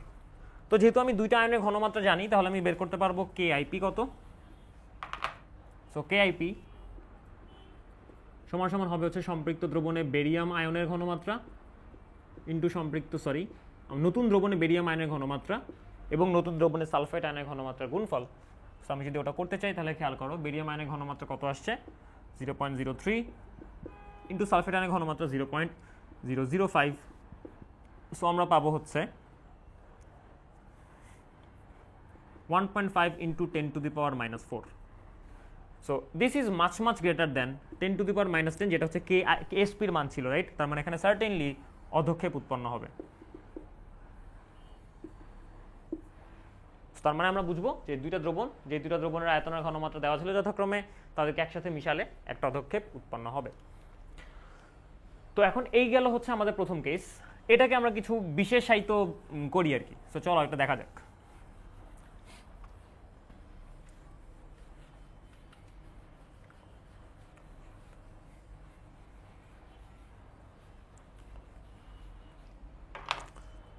ধরো আমরা দুইটা লবণ নিলাম, একটা হচ্ছে সিলভার ক্লোরাইড, এটার কেএসপির মান 10⁻⁻10, আর একটা হচ্ছে সিলভার ব্রোমাইড, এটার কেএসপির মান হচ্ছে 10⁻⁻13। সিলভার ক্লোরাইড আর সিলভার ব্রোমাইড দুইটা লবণ। ধরো একটা দ্রবণের মধ্যে দুইটা আয়নই মিশানো আছে, এখানে ক্লোরাইড আর ব্রোমাইড দুইটা আয়নই আছে, যাদের ঘনমাত্রা হচ্ছে 0.1 মোলার করে। আমাদের এই দুইটা দ্রবণকে আলাদা করতে হবে, বা দুইটা আয়নকে আমাদের দ্রবণ থেকে আলাদা করতে হবে। এটার জন্য আমরা যেটা করতেছি, আমরা হচ্ছে বাইরে থেকে সিলভার নাইট্রেট সলিড অবস্থায় অ্যাড করতেছি, যাতে করে আয়তনের পরিবর্তন না হয়ে এইখানে এই সিলভার আয়ন ইন্ট্রোডিউস হতে পারে। সো আইডিয়াটা খেয়াল করো, সিলভার ক্লোরাইড আর সিলভার ব্রোমাইডের মধ্যে যেহেতু এটা কেএসপির মানটা বেশি এটার চাইতে, তার মানে সিলভার ক্লোরাইডের দ্রাব্যতা বেশি, সিলভার ব্রোমাইডের দ্রাব্যতা হচ্ছে কম। সো তার মানে যখন সিলভার নাইট্রেট আমি অ্যাড করব শুরুতে, সবার প্রথমে আমি যদি বলি যে আমি যদি সিলভার আয়নের ঘনমাত্রা এই বরাবর মনে করো সিলভার আয়নের কনসেন্ট্রেশন আমি যদি একদম জিরো থেকে শুরু করি, এখানে জিরো থেকে শুরু করি, সিলভার আয়নের ঘনমাত্রা আস্তে আস্তে বাড়াইতে থাকি, তাহলে সিলভার আয়নের ঘনমাত্রার সাথে এখানে কোরেসপন্ডিং ব্রোমাইড বা ক্লোরাইডের ঘনমাত্রা যদি গুণ দেই, সবার প্রথমে গুণফলটা হচ্ছে সিলভার ব্রোমাইডের কেএসপি কে অতিক্রম করবে। তার মানে সবার প্রথমে কেআইপি মানটা সিলভার ব্রোমাইডের কেএসপি থেকে বড় হবে, দেন সেটা সিলভার ক্লোরাইডের কেএসপি কে অতিক্রম করবে, রাইট? সো প্রশ্ন হচ্ছে এটা যে তার মানে ব্রোমাইড সেপারেট হবে শুরুতে, এবং আমি ব্রোমাইডকে সেপারেট করতে করতে একটা পর্যায়ে যে ক্লোরাইডও আলাদা হওয়া শুরু হবে। আমাকে সে লিমিটটা খুঁজে বের করতে হবে যে এখানে এই দ্রবণের মধ্যে সিলভার আয়নের ম্যাক্সিমাম ঘনমাত্রা কত, যেটা করে ব্রোমাইড আলাদা করা যাবে কিন্তু ক্লোরাইড প্রিসিপিটেট বা অধক্ষিপ্ত হবে না। তার মানে আইডিয়াটা কি আমি বুঝাতে পারলাম? খেয়াল করো, মনে করো ব্রোমাইডের লিমিট এইটা আর ক্লোরাইডের লিমিট এইটা, তাহলে আমাকে বের করতে হবে যে এই লিমিটটা কত, তার মানে এইটা কত, রাইট? তার মানে আমার কখন থেকে সিলভার ক্লোরাইডের অধক্ষেপটা পড়বে না, আমাকে এটা বের করতে হবে। সো এখন আইডিয়াটা হচ্ছে এটা, যেহেতু আমি সিলভার ক্লোরাইডের অধক্ষেপ ফেলতে পারবো না, তার মানে আমি ম্যাক্সিমাম সিলভার আয়নের ঘনমাত্রা সেই পর্যন্তই মেনটেন করতে পারবো যেই পর্যন্ত সিলভার ক্লোরাইডের আয়নিক গুণফলটা তার কেএসপির চেয়ে ছোট হয়, রাইট? তার মানে আমি এখানে এই জিনিসটা বলবো যে আমি সিলভার আয়নের ঘনমাত্রা ম্যাক্সিমাম এই পর্যন্ত মেনটেন করব, যাতে করে সিলভার ক্লোরাইডের কেআইপি মান, এটা হচ্ছে সিলভার ক্লোরাইডের যেটা কেআইপি, এই সিলভার ক্লোরাইডের কেআইপিটা যাতে করে তার কেএসপিকে অতিক্রম না করে। কারণ যে মুহূর্তে সিলভার ক্লোরাইডের কেআইপির মানটা সিলভার ক্লোরাইডের কেএসপি থেকে বড় হয়ে যাবে, ওই মুহূর্তে সিলভার ক্লোরাইডের অধক্ষেপ পড়বে ব্রোমাইডটাকে বাদ রেখে, রাইট? সো তার মানে আমি যদি এইটা করি, তাহলে খেয়াল করো এখানে হচ্ছে প্রথম কথা 0.1 মোলার হচ্ছে ক্লোরাইডের ঘনমাত্রা, এবং আমি সিলভার আয়নের ঘনমাত্রা বাইর করতে চাই। সো এটা হচ্ছে ম্যাক্সিমাম লেস দ্যান 10⁻⁻10। সো এখান থেকে তুমি ইজিলি বের করে ফেলতে পারো যে সিলভার আয়নের ম্যাক্সিমাম ঘনমাত্রা যেটা আমি মেনটেন করতে পারবো, দ্যাট ইজ 10⁻⁹ মোলার। সো এটা হচ্ছে আমার ম্যাক্সিমাম ঘনমাত্রা যেটা মেনটেন করতে হবে যাতে করে সব থেকে বেশি পরিমাণ ব্রোমাইড আলাদা করা যায়। এখন একটা কথা চিন্তা করো, যদি আমি সিলভার আয়নের ঘনমাত্রা এতটুকুতে মেনটেন করি, তাহলে সিলভার ক্লোরাইড অধক্ষিপ্ত না হয়ে ম্যাক্সিমাম যে পরিমাণ ব্রোমিন আলাদা হওয়া যায় অতটুকু পরিমাণ ব্রোমিন আলাদা হয়ে যাবে। তার মানে এরপরেও কিছু পরিমাণ ব্রোমিন বাকি থাকবে যেটা দ্রবণ থেকে বের করা যাবে না। সো এটা হচ্ছে তোমাদের কাজ যে কত পার্সেন্ট ব্রোমিন আলাদা করা যাবে না এটা বের করতে হবে। সো কত পার্সেন্ট ব্রোমাইড আলাদা করা যাবে না।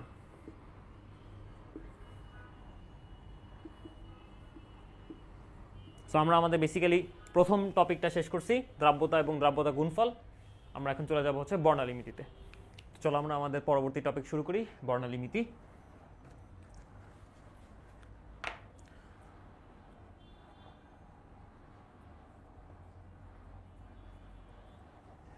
তো বর্ণালিমিতিতে আমরা শুধুমাত্র একটা স্পেশাল টাইপ নিয়ে কথা বলবো, সেটা হচ্ছে পারমাণবিক বর্ণালী, এবং সেখানে শুধুমাত্র হাইড্রোজেনের বর্ণালীর যে সমীকরণগুলো আছে আমরা ওটা নিয়ে একটু ডিল করবো। তো বেসিক্যালি আইডিয়াটা হচ্ছে এটা যে যদি আমি একটা পারমাণবিক স্যাম্পল নেই, সে পরমাণু স্যাম্পলের মধ্যে যে ইলেকট্রনগুলো থাকে তারা কতগুলো ডিসক্রিট বা বিচ্ছিন্ন শক্তি স্তরে বিন্যস্ত থাকতে পারে। সো আমি যদি অ্যালাউড শক্তি স্তরগুলোর কথা চিন্তা করি, তাহলে মনে করো এগুলো হচ্ছে সব অ্যালাউড শক্তি স্তর, এবং যত হায়ার এনার্জি স্টেটে যাওয়া যায় শক্তি স্তরগুলোর মধ্যে শক্তির পার্থক্য তত কমতেছে, আমরা সেটাই এখানে দেখালাম খুব মানে ভেগ ওয়েতে। এখানে আমরা উপশক্তি স্তরে ভাগ দেখাই নেই। এখন মনে করো যে যদি কোনো একটা ইলেকট্রন এই শক্তি স্তরগুলোর মধ্যে বিন্যস্ত থাকে, যদি নর্মালি কোনো বাইরে থেকে কোনো এনার্জি সোর্স না থাকে, তাহলে বেশিরভাগ ক্ষেত্রে যেটা চান্স, হাই চান্স, সেটা হচ্ছে বেশিরভাগ ইলেকট্রন হচ্ছে গ্রাউন্ড স্টেট দখল করে থাকবে, তার মানে নিচের শক্তি স্তরের মধ্যে থাকবে। এখান থেকে ইলেকট্রনগুলো শক্তি শোষণ করে উপরের স্তরে যে কোনো স্তরে চলে যেতে পারে, এবং তখন আমরা যে স্পেকট্রামটা বা বর্ণালীটা রেকর্ড করি তাকে আমরা বলি হচ্ছে শোষণ বর্ণালী। যদি হায়ার যে কোনো স্টেট থেকে ইলেকট্রন নিচের স্টেটে ব্যাক করে, এবং সেটাকে আমরা যদি এভাবে দেখাই, মনে করো এই স্টেট থেকে এই স্টেটে আসলো, অথবা এইখান থেকে মনে করো এই স্টেটে আসলো, তখন ইলেকট্রনগুলো হচ্ছে শক্তি বিকিরণ করে। তখন যেই স্পেকট্রামটা আমরা পাই বা যে বর্ণালীটা আমরা পাই তাকে আমরা বলি হচ্ছে বিকিরণ বর্ণালী। এখন আইডিয়াটা হচ্ছে কোনটা পাওয়া যাবে সেটা ডিপেন্ড করে কয়েকটা ফ্যাক্টরের উপরে, যে একটা বর্ণালীতে আমরা শোষণ বর্ণালী দেখবো নাকি বিকিরণ বর্ণালী দেখবো, সেটা ডিপেন্ড করে হচ্ছে কোন কোন স্টেটের মধ্যে ট্রানজিশন হইতেছে, সেই ট্রানজিশনটার অ্যালাউয়েন্স বা সেই ট্রানজিশনটা আদৌ হবে কিনা, এটাকে আমরা বলি হচ্ছে সিলেকশন রুল, যে কোন ট্রানজিশনগুলো অ্যালাউড আর কোন ট্রানজিশনগুলো অ্যালাউড না। দুই, যে ট্রানজিশনটা হইতেছে সেই ট্রানজিশনটা হওয়ার চান্স কতটুকু, সেটাকে আমরা বলি হচ্ছে ট্রানজিশন প্রবাবিলিটি।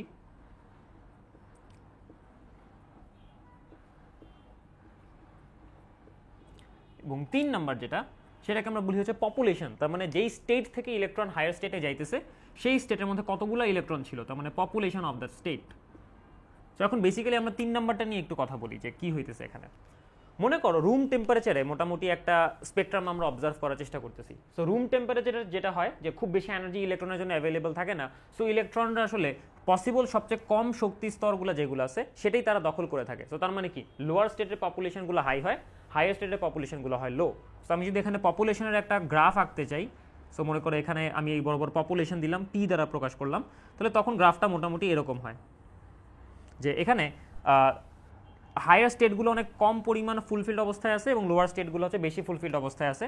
সো এটা আমি কতগুলো বিচ্ছিন্ন এনার্জি স্টেট মনে করে এইভাবে বললাম, এর এনার্জি স্টেট, এটাকে এনার্জি স্টেট এবং সবগুলো হচ্ছে এনার্জি স্টেট। এরা যদি টেম্পারেচার বাড়ানো হয় তাহলে টেম্পারেচার বাড়ানো হলে হচ্ছে পপুলেশনগুলো চেঞ্জ হয়ে হায়ার এনার্জি স্টেটে চলে যায়। সো এটা মনে করো টি যখন লো মানে লোয়ার টেম্পারেচারে। তো এখন আমরা কি এক্সপেক্ট করি খেয়াল করো, ইলেকট্রন যেই স্টেট থেকে যাইতেছে ওই স্টেটে ইলেকট্রন যত বেশি থাকবে তত বেশি আমরা ওইটার কোরেসপন্ডিং লাইনটা দেখবো, রাইট? তার মানে যেহেতু এখানে ইলেকট্রনগুলো লোয়ার এনার্জি স্টেটে বেশি আছে, তার মানে আমরা এখান থেকে যেটা দেখবো সেটা হচ্ছে শোষণ বর্ণালী। এবং শোষণ বর্ণালী দেখার উপায় হলো রুম টেম্পারেচারে লাইট দিয়ে হিট করা, রাইট? তার মানে হচ্ছে আমরা যদি লাইট দিয়ে হিট করি বা আমরা হচ্ছে এখানে হচ্ছে ফটোকেমিক্যাল একটা স্পেকট্রাম দেখতে চাই, তখন হচ্ছে আমরা এই অবস্থায় দেখবো যে লোয়ার স্টেট থেকে ইলেকট্রনগুলো হায়ার এনার্জি স্টেটে যাইতেছে এবং তার করেসপন্ডিং শোষণ বর্ণালী হচ্ছে আমরা দেখতে পারতেছি।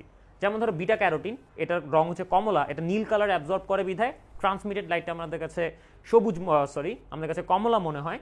সো দ্যাটস ওয়াই হচ্ছে শোষণ বর্ণালী, কারণ ওটা হচ্ছে ফটোকেমিক্যাল, রাইট? ওখানে লাইট এসে রুম টেম্পারেচারে ওই বিটা ক্যারোটিন মলিকুলকে এক্সাইট করতেছে, তো আমরা শোষণ বর্ণালী অবজার্ভ করতেছি।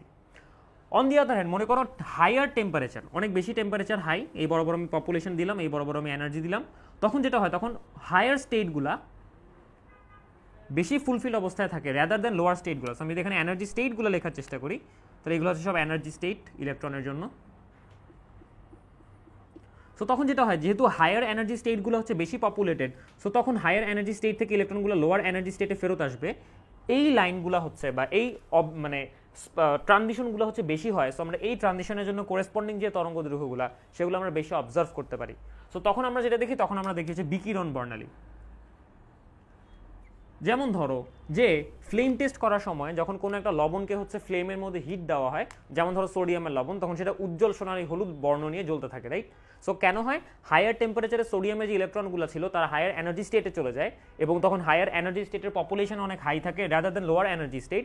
সো তখন ইলেকট্রনগুলো হায়ার এনার্জি স্টেট থেকে ইলেকট্রন ছেড়ে দিয়ে লোয়ার এনার্জি স্টেটে যখন ফেরত আসে তখন সেই এমিটেড লাইটগুলো আমরা দেখতে পারি। সো ওটা হচ্ছে তখন বিকিরণ বর্ণালী। সো আইডিয়াটা আশা করি বুঝাইতে পারলাম যে কি হয়, শোষণ বর্ণালী কখন হয় বা বিকিরণ বর্ণালী কখন হয়। যখন আমরা থার্মালি কোনো একটা সিস্টেমকে এক্সাইট করব তারপরে তার স্পেকট্রাম আমরা রেকর্ড করব তখন সেটা আমরা পাবো বিকিরণ বর্ণালী। অন দি আদার হ্যান্ড শোষণ বর্ণালী যখন আমরা নিব তখন আমরা রুম টেম্পারেচারে কোনো একটা লাইটের সোর্স দিয়ে সিস্টেমটাকে এক্সাইট করার কারণে আমরা ওই বর্ণালীটা করেসপন্ডিং দেখতে পারবো। সো এখন আমরা হাইড্রোজেনের জন্য বর্ণালীটা আলোচনা করব। সো আমি যদি হাইড্রোজেনের জন্য চিন্তা করি তাহলে হাইড্রোজেন কোন কোন অ্যালাউড তরঙ্গ দৈর্ঘ্যের মধ্যে বিকিরণ দিবে সেগুলো আমরা হচ্ছে একটা সমীকরণ দ্বারা নিয়ন্ত্রণ করতে পারি। সো সেই সমীকরণটা হচ্ছে এরকম, ধরো ল্যামডা হাইড্রোজেন পরমাণু শোষিত বা বিকৃত যে কোনো একটা তরঙ্গ দৈর্ঘ্য, এই ল্যামডা সমান সমান হবে একটা ধ্রুবক, তাকে আমরা বলি রিডবার্গের ধ্রুবক। যদি হাইড্রোজেন হয় তাহলে তার জন্য একটা কথা, যদি অন্য কোনো এক ইলেকট্রন বিশিষ্ট সিস্টেম হয় তাহলে তার জন্য এই কথাটা Z square into 1/nl square minus 1/nh square, যেখানে nl আর nh হচ্ছে কোন শক্তিস্তর দুইটার মধ্যে ইলেকট্রন ধাপান্তরিত হইল তাদের নাম। সো nl হচ্ছে যেটা লোয়ার শক্তিস্তর, nh হচ্ছে যেটা হায়ার শক্তিস্তর। শোষণ হোক বা বিকিরণ হোক সবসময় আমাদের ছোটটা আগে বসাইতে হবে, বড়টা পরে বসাইতে হবে, কারণ আমাদের ল্যামডাকে একটা পজিটিভ সংখ্যা বানাইতে হবে। এখানে RH কে বলা হয় রিডবার্গের ধ্রুবক এবং এই RH এর মান হচ্ছে 109/677 অলমোস্ট, যেটা হচ্ছে সেন্টিমিটার ইনভার্স এককে। জেড হচ্ছে পারমাণবিক সংখ্যা। সো আমি যদি হাইড্রোজেনের কথা চিন্তা করি তাহলে হাইড্রোজেনের জন্য জেড এর মান হচ্ছে 1 ফর হাইড্রোজেন। তাহলে আমি যদি হাইড্রোজেনের জন্যই জিনিসটাকে অ্যাপ্লাই করি তাহলে আমি ওভারঅল পাবো হচ্ছে 1/λ সমান সমান RH into 1/nl square minus 1/nh square. এখন এখানে একটু চিন্তা করো, আমি যদি এখানে nl এর মানটা ভ্যারি করি, যেখানে অবভিয়াসলি আমরা এখানে দেখতে পারতেছি যে nh is greater than nl এবং এটা স্বাভাবিক সংখ্যা। সো যদি আমি nl এর মানটা 1 নেই তাহলে আমি nh এর মান পাবো হচ্ছে 2, 3, 4, 5 এরকম হাজার হাজার সংখ্যা, রাইট? অসীম পর্যন্ত। সো nl এর মান 1 রেখে nh এর মান 2, 3, 4, 5 এরকম করে বাড়াইতে থাকলে আমি প্রতিটার জন্য করেসপন্ডিং একটা করে ল্যামডা পাবো, রাইট? সো যতগুলো ল্যামডা পাবো সবগুলো ল্যামডা কালেকশনকে আমরা একত্রে বলি হচ্ছে লাইম্যান সিরিজ, কারণ এটা হচ্ছে ইউভি রেঞ্জে লাইম্যান সবার প্রথম অবজার্ভ করছিল। nl সমান সমান 2 এর জন্য এনএইচ এর মান অবভিয়াসলি এখন শুরু হবে 3 থেকে 3 4 5 6 অ্যান্ড সো অন। এটার জন্য আমরা যে করেসপন্ডিং সেট অফ লাইন্স পাবো তাদেরকে সেই লাইনের কালেকশনকে আমরা বলবো হচ্ছে বামার সিরিজ, কারণ এটা বামার বের করছিল, এটা ভিজিবল রেঞ্জের মধ্যে পড়ে। এনএল সমান সমান 3, তাহলে এনএইচ এর মান হবে হচ্ছে 4 5 6 7 অ্যান্ড সো অন। তাহলে এটার যে করেসপন্ডিং সিরিজটা আছে তাকে আমরা বলবো হচ্ছে প্যাশ্চেন সিরিজ, অবভিয়াসলি আবিষ্কর্তার নাম অনুসারে প্রত্যেকটা।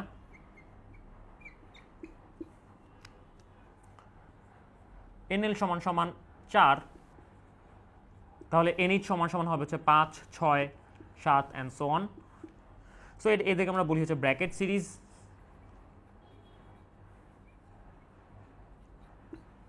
এবং লাস্ট এনএল সমান সমান যদি হয় 5, তাহলে এনএইচ সমান সমান হবে হচ্ছে 6 7 8 9 অ্যান্ড সো অন। এবং এদেরকে আমরা বলি হচ্ছে ফান সিরিজ, PFUND সিরিজ। এই হচ্ছে আমাদের ওভারঅল আইডিয়া। তো এখন আমরা হচ্ছে এটা অরিজিনটা বলার চেষ্টা করি, যেটার কাহিনীটা কি। তো বেসিক্যালি আমরা যদি বর্ণালীটা দেখার চেষ্টা করি তাহলে বর্ণালীটা হয় হচ্ছে এরকম, প্রত্যেকটা সেট হচ্ছে কতগুলো অসীম সংখ্যক লাইনের সমষ্টি। তো সেই অসীম সংখ্যক লাইন আসলে একটা নির্দিষ্ট সিকোয়েন্সে সাজানো আছে। আমি যদি সেই সিকোয়েন্সটা বলার চেষ্টা করি তাহলে সেই সিকোয়েন্সটা এরকম দাঁড়াবে। এটা হচ্ছে একটা সিরিজ, আরেকটা সিরিজ, এটা আরেকটা সিরিজ। সো এখানে খেয়াল করো যে প্রতিটা সিরিজ আসলে অসীম সংখ্যক লাইন দিয়ে তৈরি, একটা দুইটা তিনটা চারটা পাঁচটা, এখানে কাছাকাছি শক্তির অসীম সংখ্যক লাইন আছে যেটা আমরা দেখাইতে পারতেছি না, এটাকে আমরা বলি হচ্ছে কন্টিনিউয়াম। এটা একটা সিরিজ, এটা একটা সিরিজ, সিমিলারলি এটাও একটা সিরিজ। সো প্রতিটা সিরিজের মধ্যে খেয়াল করো, আমি যদি তরঙ্গ দৈর্ঘ্য বলার চেষ্টা করি, এই বরাবর তরঙ্গ দৈর্ঘ্য বাড়তেছে, তার মানে এই বরাবর আসলে হায়ার এনার্জি লাইনগুলো আমরা পাচ্ছি। সো যেহেতু এখানে আমরা বুঝতে পারতেছি এনএল ইজ ইকুয়াল টু 1 এর সাথে বাকিগুলোর যে এনার্জি স্টেটের পার্থক্য সেগুলো হচ্ছে বেশি, 2 এর সাথে তার করেসপন্ডিংগুলোর পার্থক্য কম, 3 এর সাথে তার করেসপন্ডিংগুলোর পার্থক্য আরও কম। তার মানে আমি যত এনএল এর মান বাড়াচ্ছি তত আমি বেশি তরঙ্গ দৈর্ঘ্যের স্পেকট্রামের দিকে অন অ্যান অ্যাভারেজ শিফট করতেছি। তার মানে এটা হবে লাইম্যানের দিকে, এটা বামারের দিকে, এটা প্যাশনের দিকে অ্যান্ড সো অন। সো আমি যদি এনএল এর মান উল্লেখ করার চেষ্টা করি, এটার জন্য এনএল এর মান ধরো 1 যদি হয়, তাহলে এটার জন্য এনএল এর মান হবে 2, এটার জন্য এনএল এর মান হবে 3, রাইট? যে কোনো একটা স্পেকট্রাম নিয়ে চিন্তা করো, খেয়াল করো, এটা হচ্ছে এনএল সমান সমান 1। এনএল সমান সমান 1 যদি হয় তাহলে সবচেয়ে বেশি তরঙ্গ দৈর্ঘ্যের লাইন হচ্ছে এইটা, এটাকে আমরা বলি হচ্ছে প্রথম লাইন বা ফার্স্ট লাইন। এবং এর চেয়ে বেশি তরঙ্গ দৈর্ঘ্যের লাইন এই সিরিজে পাওয়া যায় না বিধা আমরা এটাকে বলি হচ্ছে ল্যামডা ম্যাক্সিমাম, দুইটা একই কথা। এবং এই কন্টিনিউয়ামের যে লাস্ট লাইনটা আছে এটাকে আমরা বলবো যে অসীমতম লাইন, কারণ এটা হচ্ছে একদম অসীম নাম্বারটা, অসীমতম লাইন।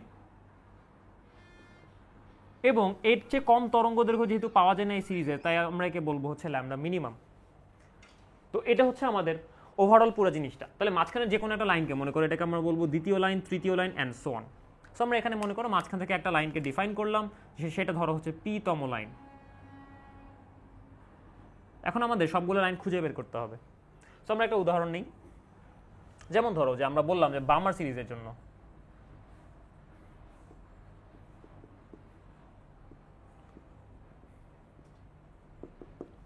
এক আমাদের ল্যামডা মিনিমাম খুঁজে বের করতে হবে বা অসীমতম লাইন,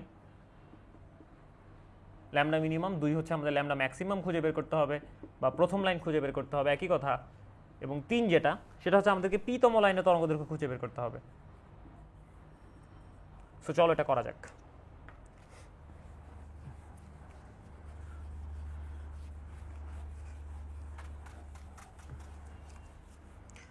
যেহেতু আমাদেরকে বলে দেওয়া হয়েছে বামার সিরিজ, তার মানে আমরা বামার সিরিজের জন্য সমীকরণটা ইজিলি লিখে ফেলি যে 1/λ সমান সমান হচ্ছে RH ইন্টু 1/, বামারের জন্য এনএল এর মান 2 সমান সমান 1/2² মাইনাস 1/h², NH²। তো প্রথম প্রশ্নটা হচ্ছে ল্যামডা মিনিমাম। ল্যামডা মিনিমাম মানে সবচেয়ে দূরবর্তী যে লাইনটা, তার মানে সবচেয়ে দূরের শক্তি স্তর থেকে যেই আলোটা আসতেছে, কারণ ল্যামডা মিনিমামের তরঙ্গ দৈর্ঘ্য সবচেয়ে কম, তার মানে শক্তি হচ্ছে সবচেয়ে বেশি। সো তার মানে আমি এখানে NH এর ভ্যালু বসাবো, 1 নম্বরে NH এর ভ্যালু বসাবো আমি ইনফিনিটি, তাহলে আমরা পেয়ে যাবো উত্তরটা। 2 নম্বর পয়েন্টে আসো, ল্যামডা ম্যাক্সিমাম যেহেতু বলছে, তার মানে কি সবচেয়ে বড় তরঙ্গ দৈর্ঘ্য বা সবচেয়ে কম শক্তির যে লাইনটা। যদি আমি বামার সিরিজ চিন্তা করি, এটা মনে করো যে 2 নম্বর স্তর, তার উপরের স্তরগুলো হচ্ছে এরকম, এটা 3, এটা 4, এটা 5, এটা 6 অ্যান্ড সো অন। সবচেয়ে কম তরঙ্গ শক্তির লাইনটা হবে অবভিয়াসলি 3 থেকে 2, কারণ তার পরবর্তী সবগুলো উচ্চতর শক্তি স্তর থেকে 2 নম্বর শক্তি স্তরে ইলেকট্রন আসার কারণে পাওয়া যাচ্ছে। তার মানে যেহেতু 3 ইমিডিয়েট পরেরটা, তাহলে আমি এখানে NH এর মানটা বসাবো হচ্ছে 2 প্লাস 1 সমান সমান হচ্ছে 3। কেন এটা করলাম এটা একটু পরে বুঝবা। 3 নাম্বারটায় আসি। 3 নাম্বারটা আমাদেরকে বলতেছে হচ্ছে p-তম লাইনটা কত, রাইট? সো p-তম লাইনের জন্য একটু খেয়াল করো জিনিসটা কি হইতেছে। ধরো আমি বললাম বামার সিরিজ, তার মানে আমার লোয়ার লিমিট হচ্ছে 2। ইমিডিয়েট পরের লাইন মানে প্রথম লাইনের জন্য আমি 2 এর সাথে 1 যোগ করলে NH পাইতেছি, রাইট? তার পরবর্তী লাইনের জন্য, তার মানে আমি হচ্ছে দ্বিতীয় লাইনের জন্য 4 নম্বর স্তর থেকে যখন আমি 2 নম্বর স্তরে আসতেছি, তার মানে আমি NL এর সাথে 2 যোগ করতেছি, রাইট? তাহলে আমি যদি p-তম লাইন বের করতে চাই তাহলে আমি আমার যে NL আছে 2 তার সাথে আমি p যোগ করব, রাইট? এই জেনারেল জিনিসটা মনে রাখবা। যে কোনো একটা সিরিজের যততম লাইন এটা ওই সিরিজের NL এর সাথে তত যোগ করলে NH পাওয়ার কারণে পাওয়া যায়। সো আমি আবারও বলি, যে কোনো সিরিজের যততম লাইন ওটা হচ্ছে ওই সিরিজের NL এর সাথে তত যোগ করলে তুমি NH-টা পেয়ে যাবা। তুমি যদি একবার NL আর NH পেয়ে যাও তাহলে তুমি ল্যামডা খুব ইজিলি বের করতে পারবা। সো আশা করি তোমাকে বর্ণালীর পুরো ব্যাপারটা একটু বুঝাইতে পারলাম ভাইয়া, যে কিভাবে এই হাইড্রোজেনের পারমাণবিক বর্ণালীগুলোকে খুঁজে বের করতে হয়। তো আমাদের আরেকটা টপিকও শেষ হয়ে গেল। এখন আমরা চলে আসবো আমাদের লাস্ট দুইটা টপিকের মধ্যে, ইলেকট্রন বিন্যাস এবং ক্রোমাটোগ্রাফি।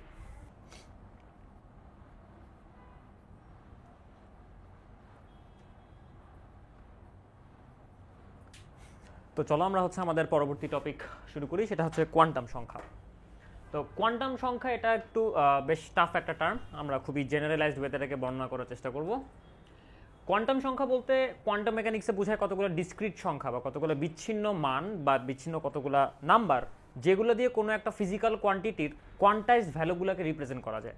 যেমন ধরো যে আমরা এভাবে কথাটাকে একটু বোঝানোর চেষ্টা করি, যে কোনো একটা এক ইলেকট্রন বিশিষ্ট সিস্টেমের জন্য ইলেকট্রনের এনার্জি লেভেল En, সেটাকে আমরা এরকম একটা সমীকরণ দিয়ে প্রকাশ করতে পারি, -2.18 × 10⁻⁻18, এটা হচ্ছে জুল এককে আছে। সো আমরা এটাকে ব্র্যাকেট দিয়ে বুঝিয়ে দিলাম জুল। জেড স্কোয়ার হচ্ছে ওই জিনিসটার পারমাণবিক সংখ্যা বা যেই সিস্টেমটা নিয়ে আমরা চিন্তা করতেছি তার পারমাণবিক সংখ্যা, এবং একটা সংখ্যা দিয়ে ভাগ দিতে হয়, সেটা হচ্ছে n স্কোয়ার। সো এখানে n এর মান হইতে পারে 1, 2, 3 and so on। তো বেসিক্যালি খেয়াল করো যে এখানে n হচ্ছে কতগুলো বিচ্ছিন্ন সংখ্যা, যে বিচ্ছিন্ন সংখ্যাগুলো বসানোর কারণে আমরা হচ্ছে এখানে শক্তির কতগুলো নির্দিষ্ট মান পাচ্ছি, রাইট? আমরা জানি কোনো একটা পরমাণুর মধ্যে ইলেকট্রনের শক্তি হচ্ছে নির্দিষ্ট। সো এখানে এই n কতগুলো বিচ্ছিন্ন সংখ্যা 1, 2, 3 এটা হচ্ছে সেই বিচ্ছিন্ন মানগুলোকে রিপ্রেজেন্ট করে। যদি আমি n এর মান 1 বসাই তাহলে আমি একটা মান পাবো, 2 বসালে আরেকটা মান পাবো, 3 বসালে আরেকটা মান পাবো, and so on. So similarly quantum মেকানিক্সে এরকম অনেক কোয়ান্টাইজড কোয়ান্টিটি আছে, সাচ এজ মনে করো ভাইব্রেশনাল এনার্জি বা রোটেশনাল এনার্জি বা কৌণিক ভরবেগ বা অ্যাঙ্গুলার মোমেন্টাম।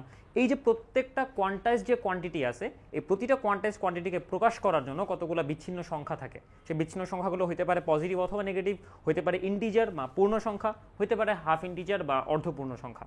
সো এই যে জিনিসগুলা, যেই সংখ্যাগুলো এরকম কতগুলো কোয়ান্টাইজ কোয়ান্টিটিকে রিপ্রেজেন্ট করে, তাদেরকে আমরা বলি হচ্ছে কোয়ান্টাম সংখ্যা। এখন সিস্টেম টু সিস্টেম এরকম কোয়ান্টাম সংখ্যা ওয়াইডলি ভ্যারি করে, অনেকভাবে ভ্যারি করে। সো আমরা যার জন্য কোয়ান্টাম সংখ্যাকে পড়বো সেটা হচ্ছে ইলেকট্রন। সো ইলেকট্রনের জন্য আমরা বেসিক কোয়ান্টাম সংখ্যা বলি হচ্ছে 4টা, যার মধ্যে 3টা হচ্ছে ইন্টার রিলেটেড আর একটা হচ্ছে স্বাধীন এক্সপেরিমেন্টাল ফলাফল।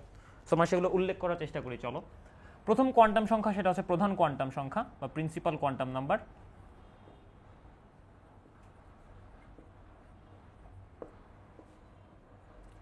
এটাকে আমরা n দিয়ে প্রকাশ করি, যেটা সরাসরি শ্রোডিঙ্গার তরঙ্গ সমীকরণের রেডিয়াল অংশ থেকে পাওয়া যায় বা ব্যাসার্ধিক যে অংশটা থাকে ওই অংশটা সমাধান করার কারণে পাওয়া যায়। 2 নাম্বার যে কোয়ান্টাম সংখ্যা সেটা হচ্ছে সহকারী কোয়ান্টাম সংখ্যা।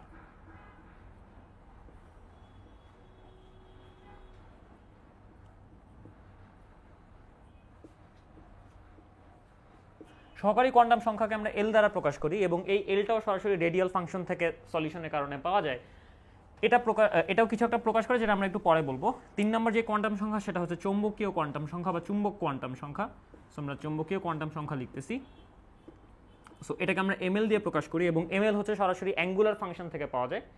সো এখন 4 নম্বর যে কোয়ান্টাম সংখ্যা সেটা হচ্ছে শ্রোডিঙ্গার তরঙ্গ সমীকরণ থেকে সরাসরি অবজার্ভ করা যায় না, সেটাকে আমরা বলি হচ্ছে ঘূর্ণন কোয়ান্টাম সংখ্যা বা স্পিন কোয়ান্টাম নাম্বার। তো এই প্রত্যেকটা জিনিসের মানে কি সেগুলো আমরা একটু এক্সপ্লেইন করব, তাহলে বুঝে যাবে যে ইলেকট্রন বিন্যাসের মধ্যে এই জিনিসগুলোর সিগনিফিকেন্সটা কি বা কীভাবে এগুলো চলে আসে। সো আমরা একটা একটা করে শুরু করি। সবার প্রথমে প্রধান কোয়ান্টাম সংখ্যা, সহকারী কোয়ান্টাম সংখ্যা, এগুলো সিরিয়ালে আমরা বলতে থাকি।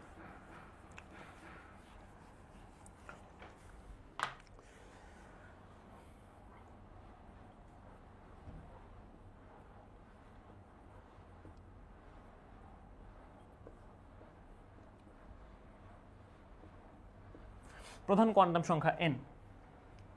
এটা কতগুলো সিগনিফিকেন্স আছে, সো আমরা এটার ডিরাইভেশনে যাব না, আমরা জাস্ট সিগনিফিকেন্সগুলো বর্ণনা করব যে প্রধান কোয়ান্টাম সংখ্যা দিয়ে কী বোঝানো হয়। সো প্রধান কোয়ান্টাম সংখ্যার প্রথম পারপাস সেটা হচ্ছে নিউক্লিয়াস থেকে ইলেকট্রনের গড় ব্যাসার্ধিক দূরত্ব বা অ্যাভারেজ রেডিয়াল ডিস্টেন্স এটা বোঝায়। সো আমরা গড় ব্যাসার্ধিক দূরত্বের কথা বলতেছি, গড় ব্যাসার্ধিক দূরত্ব।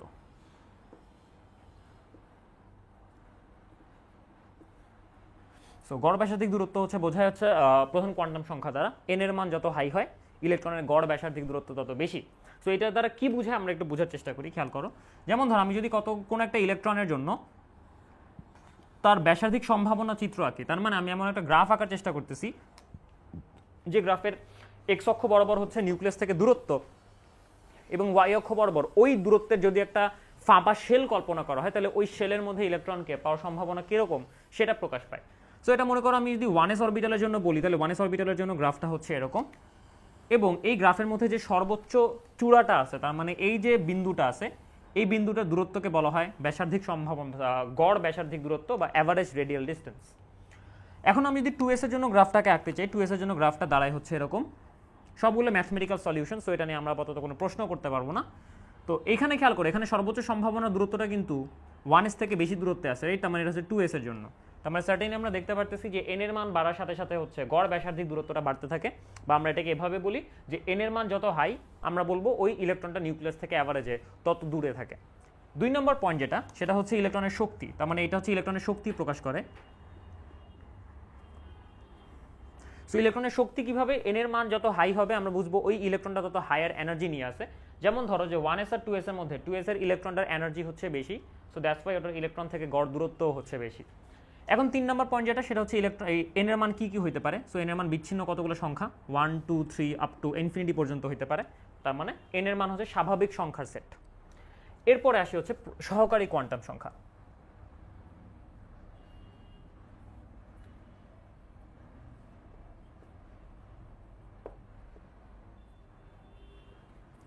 সহকারী কোয়ান্টাম সংখ্যা বোঝায় কোনো একটা ইলেকট্রনের অরবিটালের ইনফরমেশন, তার মানে কোনো একটা ডেফিনিট কোয়ান্টাম সংখ্যার কথা আমি যদি বলি, ধরো n = 2, n = 2 এর আন্ডারে যতগুলো অরবিটাল আছে সেই অরবিটালগুলোর দিকবিন্যাস বা সেই অরবিটালগুলোতে ইলেকট্রনের ঘনত্ব কিভাবে ডিস্ট্রিবিউটেড সেটা বোঝা যায় হচ্ছে সহকারী কোয়ান্টাম সংখ্যা দ্বারা। তার মানে এটার প্রথম পয়েন্ট যেটা সেটা হচ্ছে এটা অরবিটালের ইলেকট্রন ঘনত্ব প্রকাশ করে। সো এটা দ্বারা আমরা অরবিটালের ইলেকট্রন ঘনত্ব বুঝতে পারি খুব ভালো মতো, অরবিটালের ইলেকট্রন ঘনত্ব বা ইলেকট্রন মেঘের যে বিস্তৃতি সেই বিস্তৃতিটা ইজিলি বোঝা যায়।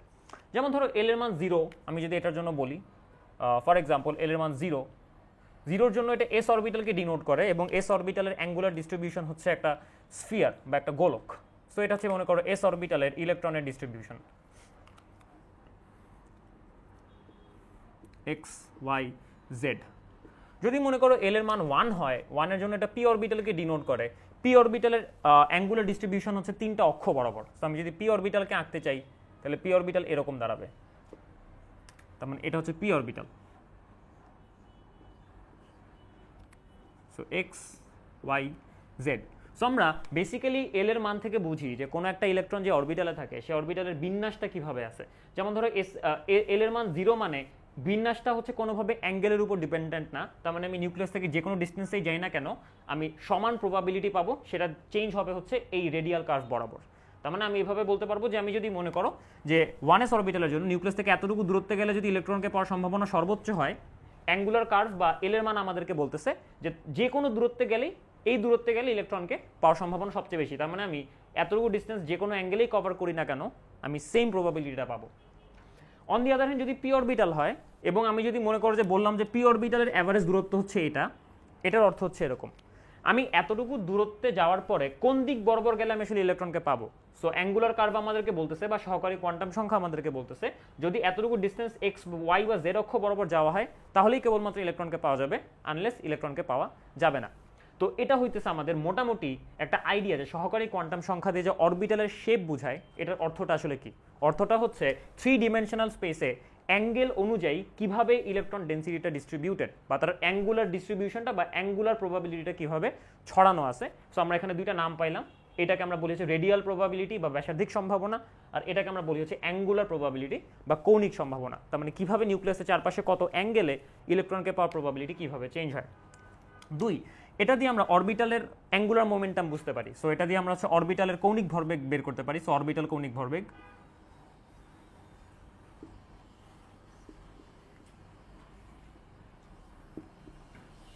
সো অরবিটাল কৌণিক ভরবেগ এল, এটা মান হচ্ছে root over L into L plus one into H bar, যেখানে এইচ বার হচ্ছে আমরা সবাই জানি reduced Planck's constant H by 2 pi. So এই ভ্যালুটা থেকে আমরা হচ্ছে ইজিলি বলে ফেলতে পারি যে কোনো একটা ডেফিনিট অরবিটালের ইলেকট্রনের অ্যাঙ্গুলার মোমেন্টাম বা কৌণিক ভরবেগ কত। তো এখানে এল এর মান কি কি হতে পারে? এল এর মান হতে পারে 0, 1, 2 অ্যান্ড সো অন। সো আমরা দেখতে পারতেছি যদি আমি এখানে এল এর মান 0 বসাই, তার মানে আমি এস অরবিটালের জন্য বের করতে নিই জিনিসটা। সো এস অরবিটালের জন্য এল এর মান 0, সো এল এর মানও 0 আসতেছে, তার মানে বড় হাতের এল এর মানও 0 আসতেছে। এই কথাটার অর্থ কি?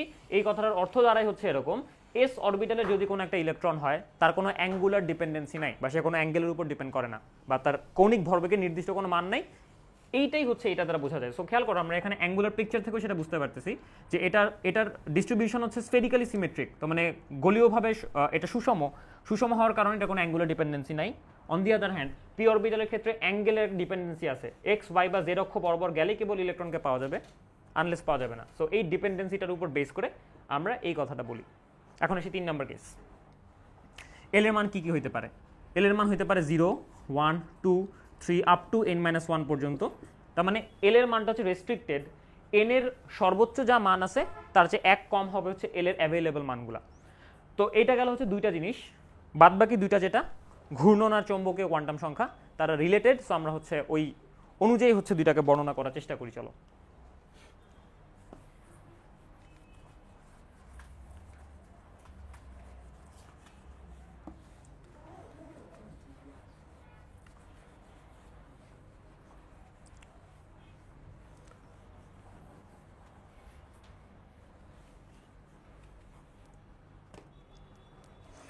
তিন নম্বর চৌম্বকীয় কোয়ান্টাম সংখ্যা বা চুম্বক কোয়ান্টাম সংখ্যা।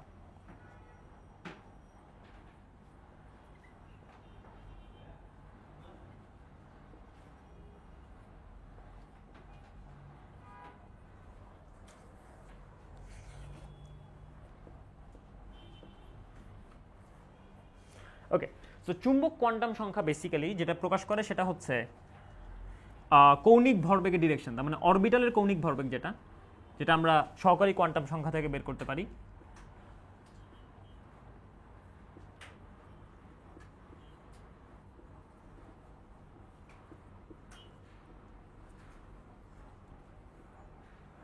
অরবিটাল কৌণিক ভরবেগের দিক বিন্যাস।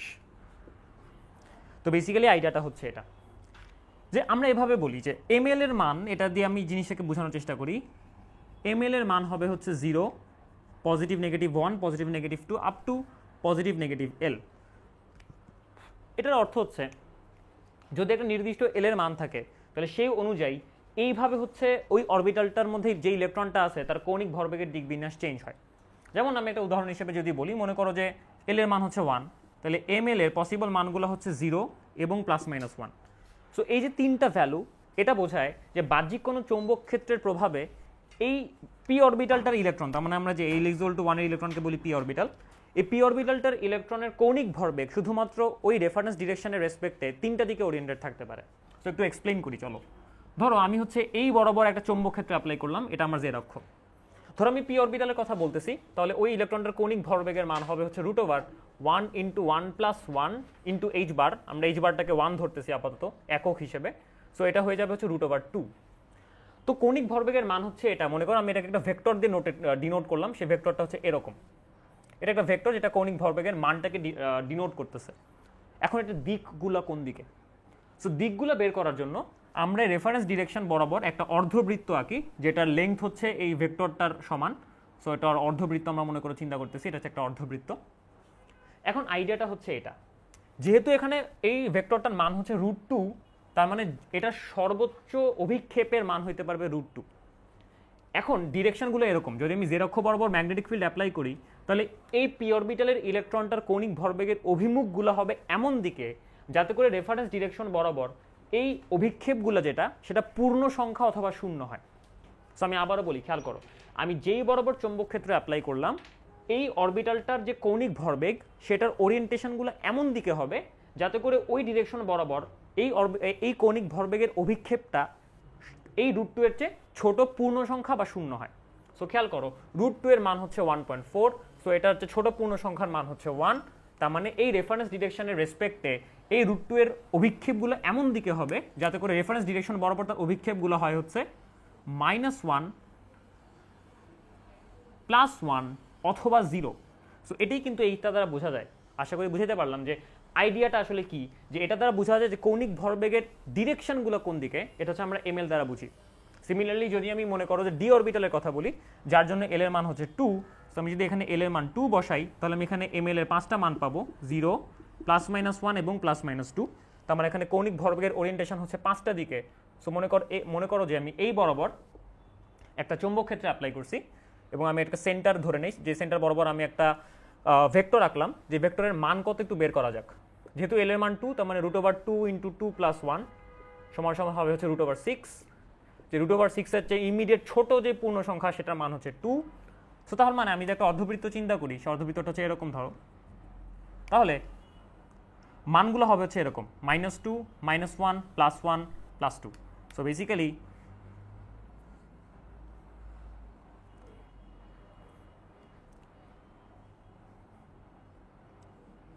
এই হচ্ছে আমাদের একটা ডি অরবিটালের ইলেকট্রনের কৌণিক ভরবেগের ওরিয়েন্টেশনগুলো, যেখানে প্রতিটা ভেক্টরের মান হচ্ছে √6h বার, এবং এটা হচ্ছে আমাদের যেই বরাবর আমরা ম্যাগনেটিক ফিল্ড অ্যাপ্লাই করছি ওই বরাবর কৌণিক ভরবেগের ডিরেকশনগুলো।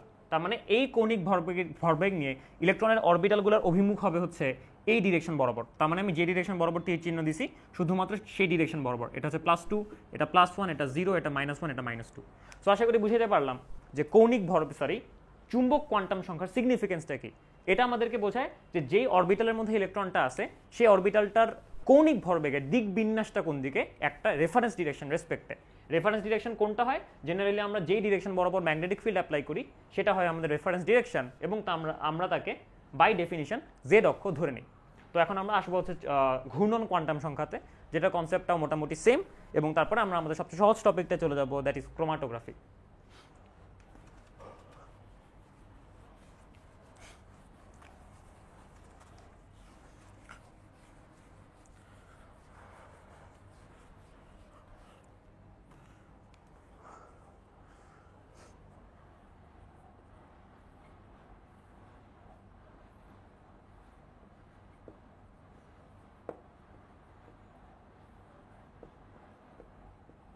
সো ঘূর্ণন কোয়ান্টাম সংখ্যার আইডিয়াটা হচ্ছে এটা। শ্রোডিঙ্গার তরঙ্গ সমীকরণ সমাধান করলে দেখা যায় যে একটা অরবিটাল এবং সে অরবিটালের কৌণিক ভরবেগ পর্যন্ত একটা ইলেকট্রনের যত সব কার্যকলাপ সব ওখানে শেষ হয়ে যাওয়ার কথা। কিন্তু একটা এক্সপেরিমেন্টাল ফলাফল হচ্ছে এরকম, ধরো একটা এক্সাইটেড সিলভার পরমাণুর মধ্যে যে ইলেকট্রনগুলো থাকে তারা এস অরবিটালে থাকে, সেটা মনে করি একটা এক্সাইটেড সিলভার পরমাণুর স্যাম্পল। এখান থেকে যে ইজেক্টেড ইলেকট্রনগুলো থাকে তাদেরকে একটা চৌম্বক ক্ষেত্রের ভেতর দিয়ে পাঠালে দেখা যায় যে সেই ইলেকট্রনগুলা দুইটা নির্দিষ্ট ডিরেকশন বরাবর হিট করে। তার মানে এটা একটা ডিটেক্টর যেটা সিলভার পরমাণুকে ডিটেক্ট করতে পারে, এবং এখানে যে এক্সাইটেড সিলভার পরমাণুগুলো আছে তাদের ইলেকট্রনগুলো সবগুলো এস অরবিটালে অবস্থান করে। এবং আমরা কৌণিক ভরবেগের সমীকরণ থেকে দেখাইছিলাম যে এস অরবিটালের কৌণিক ভরবেগ 0, তার মানে এক্সটার্নাল ম্যাগনেটিক ফিল্ডের মধ্যে এটা কোনো ডিফ্লেকশন দেখানোর কথা ছিল না। যেহেতু এটা ডিফ্লেকশন দেখানোর কথা ছিল না, তাও এটা ডিফ্লেকশন দেখায়, তার মানে আমাদের এটা মনে করতে হবে যে এখানে এস অরবিটালের মধ্যে যে একটা সিঙ্গেল ইলেকট্রন আছে, তার মানে যে একটা ইলেকট্রন আছে, এই ইলেকট্রন সামহাও একটা বিচ্ছিন্ন চুম্বকের মতো কাজ করতেছে, বা এটার কিছু ছিন্নায়িত ম্যাগনেটিক স্টেট আছে। সো আমরা এটাকে বলি হচ্ছে ঘূর্ণন বা স্পিন। আমরা এভাবে বলি, যদি কোনো একটা সিস্টেমের স্পিন হয় এস, তাহলে ওই সিস্টেমের ছিন্নায়িত স্পিন স্টেট সংখ্যা হবে হচ্ছে 2s+1। তার মানে এটা হচ্ছে স্পিন স্টেট সংখ্যা বা নাম্বার অফ স্পিন স্টেটস। যেহেতু এখানে ইলেকট্রনের স্পিন স্টেট পাওয়া গেছে 2, তো তুমি এখান থেকে ইজিলি বের করতে পারবা যে স্পিন স্টেটে স্পিন কোয়ান্টাম সংখ্যার মান হচ্ছে ½ যেটা এখানে আমরা ms দিয়ে প্রকাশ করছি। এখন আমি আসি ছিন্নায়িত দিকগুলোর ভ্যালু কি কি হবে। সো ভ্যালুগুলো খুবই সোজা, ভ্যালুগুলো হবে হচ্ছে -s থেকে -s+1, -s+2 up to +s পর্যন্ত। তাহলে যেহেতু ইলেকট্রনের জন্য আমরা পাইছি ½ তার মানে ইলেকট্রনের প্রথম স্পিন স্টেটের ভ্যালু হবে হচ্ছে -½ -½ এর সাথে যদি 1 যোগ করা হয় তাহলে আমরা পেয়ে যাই হচ্ছে +½ অ্যান্ড দ্যাট ইজ +s। তার মানে আমরা বলবো যে ইলেকট্রনের দুইটা স্পিন স্টেট, যার একটা হচ্ছে -½ একটা হচ্ছে +½ সো এটা হচ্ছে আমাদের একদম লাস্ট আর্গুমেন্ট, যে আমরা এখানে এক্সপেরিমেন্টাল একটা ফ্যাক্টের মাধ্যমে প্রকাশ করতে পারি যে ইলেকট্রনের যেই একটা ইলেকট্রন যে সিঙ্গেল ইলেকট্রন আছে তারও একটা ম্যাগনেটিক ফিল্ড থাকতে পারে বা তার একটা ম্যাগনেটিক মোমেন্ট থাকতে পারে, সেটাকে আমরা হচ্ছে ঘূর্ণন কোয়ান্টাম সংখ্যা বা এস দিয়ে প্রকাশ করি, যেখানে এস হচ্ছে স্পিন এবং 2s+1 হচ্ছে তার total number off spin states, যেটা আমরা এক্সপেরিমেন্টালি পাই 2, তাই তার মানে ইলেকট্রনের স্পিন হচ্ছে হাফ এই ডেফিনিশন থেকে। তো তার মানে আমরা আশা করি মোটামুটি বুঝাতে পারলাম যে চারটা কোয়ান্টাম সংখ্যা কি কি এবং চারটা সিগনিফিকেন্স কি। প্রথম কোয়ান্টাম সংখ্যা যেটা, সেটা প্রকাশ করতো শক্তি, নিউক্লিয়াস থেকে ইলেকট্রনের অ্যাভারেজ দূরত্ব। সহকারী কোয়ান্টাম সংখ্যা, সেটা প্রকাশ করতে হচ্ছে অরবিটালের শেপ বা অরবিটালের ইলেকট্রন মেঘের কৌণিক বিস্তৃতি যেটা, এবং অরবিটাল অ্যাঙ্গুলার মোমেন্টাম বা অরবিটাল কৌণিক ভরবেগ। 3 চৌম্বকীয় কোয়ান্টাম সংখ্যা, এটা কি প্রকাশ করে? এটা প্রকাশ করে হচ্ছে অরবিটালগুলোর দিক বিন্যাস কোন দিকে। তার মানে কোনো একটা ডেফিনিট কৌণিক ভরবেগ নিয়ে যে ইলেকট্রনটা একটা অরবিটাল অবস্থান করতেছে সেটা কোন কোন ডিরেকশন বরাবর ওরিয়েন্টেড। 4 ঘূর্ণন কোয়ান্টাম সংখ্যা, যেটা ইলেকট্রনের ইন্ট্রিনসিক বা নিজস্ব যে চৌম্বক ক্ষেত্র আছে সেটার মানটাকে প্রকাশ করে। সো এটা হইতেছে আমাদের মোটামুটি কোয়ান্টাম সংখ্যা। আমরা আমাদের লেকচারের লাস্ট টপিকে চলে আসছি, দ্যাট ইজ কল্ড ক্রোমাটোগ্রাফি। তো চলো আমরা এখন ক্রোমাটোগ্রাফি পড়ব। তো আমরা আমাদের লেকচারের লাস্ট টপিকে চলে আসছি, ক্রোমাটোগ্রাফি। তো বেসিক্যালি ক্রোমাটোগ্রাফি খুব সিম্পল একটা জিনিস, এটা হচ্ছে একটা পৃথকীকরণ পদ্ধতি, পৃথকীকরণ, যেটা করা হয় ক্রোমাটোগ্রাফিক প্রসেসের মধ্যে সিমিলার টাইপের বা সিমিলার পোলারিটির দুইটা কম্পাউন্ড, কিন্তু তাদের মধ্যে কিঞ্চিত ডিফারেন্স আছে, এরকম সিমিলার টাইপের কম্পাউন্ডগুলোকে তাদের একটা মিশ্রণ থেকে আলাদা করা হয়। তো আইডিয়াটা খুব সিম্পল। সো এটার জন্য আমাদের দুইটা জিনিস লাগে।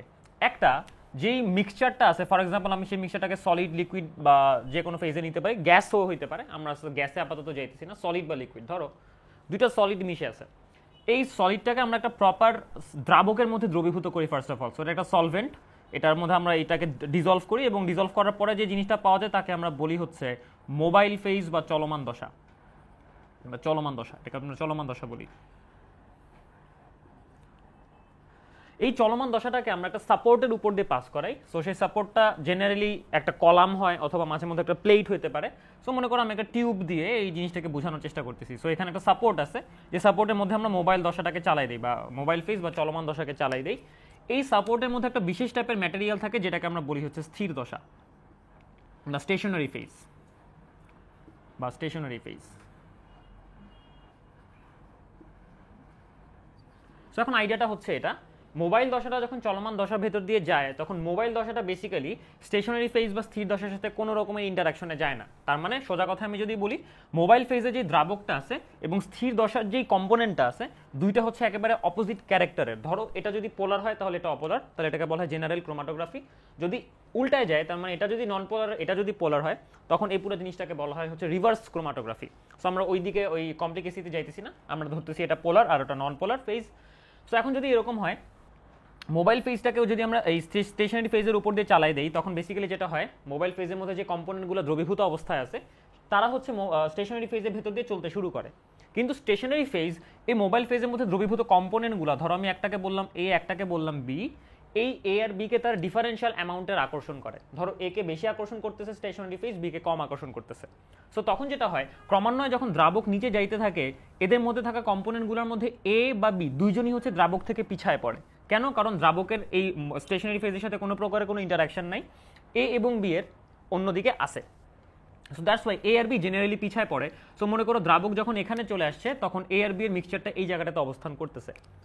এখন এই জায়গাটাতে যাওয়ার পরে মনে করো আমার এইটুকু দ্রাবকটা শেষ, তারপর আমরা যেটা করি, আমরা আরো দ্রাবক মানে বিশুদ্ধ দ্রাবক এখান থেকে যোগ করা শুরু করি। তো তখন যেটা হয়, তখন দ্রাবকের লাইনটা নিচে নামা শুরু করে এবং সাথে সাথে এই কম্পোনেন্টগুলোও নিচে নামা শুরু করে।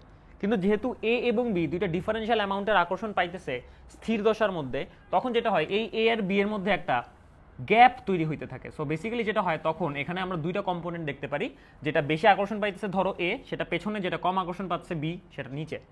এরকম করে যত আমরা দ্রাবক ধুইতে থাকবো, তত এই দ্রবকগুলো নিচে ধুয়ে ধুয়ে যাইতে থাকবে এবং তাদের মধ্যে সেপারেশন বাড়তে থাকবে। এবং আমরা এই কলামের সাইজটাকে এমনভাবে নিয়ন্ত্রণ করি, বা এখানে দ্রাবক পার করার রেটটাকে এমনভাবে নিয়ন্ত্রণ করি, যাতে করে যতক্ষণ পর্যন্ত না আমরা স্থির দশার একদম প্রান্তে এসে পৌঁছাইতেছি, এই প্রান্তে আসা পর্যন্ত দুইটা কম্পোনেন্ট সম্পূর্ণভাবে আলাদা হয়ে যায়। সো আমরা প্রথমে যে কম্পোনেন্টটা সবার নিচে আছে, তার মানে বি, এটাকে আমরা একটা দ্রাবকের মধ্যে আলাদা করে নিয়ে যাই, তারপর আমরা আরেকটা বিকার দিয়ে আরেকটা দ্রাবককে সংগ্রহ করি। তো এটা হচ্ছে ক্রোমাটোগ্রাফির বেসিক আইডিয়া।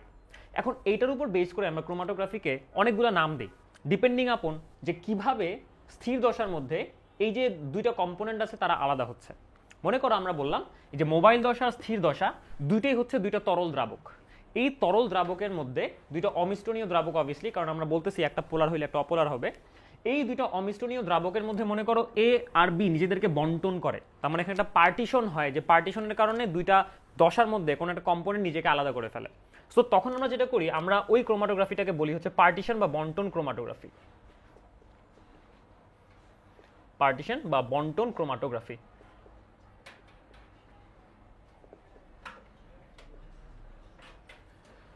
দুই নাম্বার, যে বন্টন ক্রোমাটোগ্রাফি একটা ভালো উদাহরণ হচ্ছে পেপার ক্রোমাটোগ্রাফি।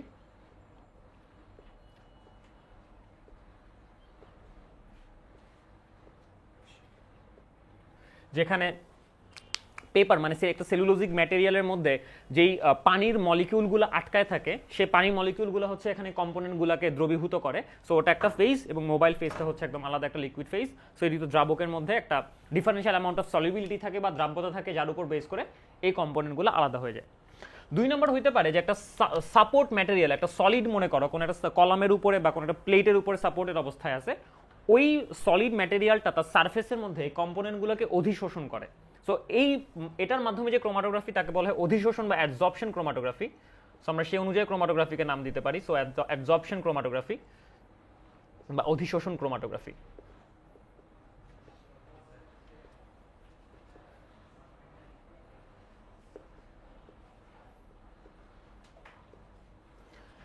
সো এটা উদাহরণ হইতে পারে হচ্ছে ধরো টিএলসি বা কলাম ক্রোমাটোগ্রাফি। কলাম ক্রোমাটোগ্রাফি বলতে মনে করো যে একটা অ্যালুমিনিয়াম সাপোর্টেড কলামের মধ্যে আমরা কোন একটা মোবাইল ফেজ ঢেলে দিতেছি, এটা হইতে পারে। হইতে পারে যে স্টেশনারি ফেজ, এটা হচ্ছে একটা পলিমার, এটা হচ্ছে একটা পলিমার, যে পলিমারের একটা আয়নিক প্রান্ত আছে। মনে করো আমরা সেই পলিমারটাকে এভাবে প্রকাশ করলাম যে রেজিন বাইসালফেট। তার মানে এই রেজিনটা হচ্ছে একটা লার্জ পলিমেরিক অ্যারোমেট অর্গানিক গ্রুপ, যেটার সাথে একটা SO3- একটা অ্যানায়নিক গ্রুপ যুক্ত।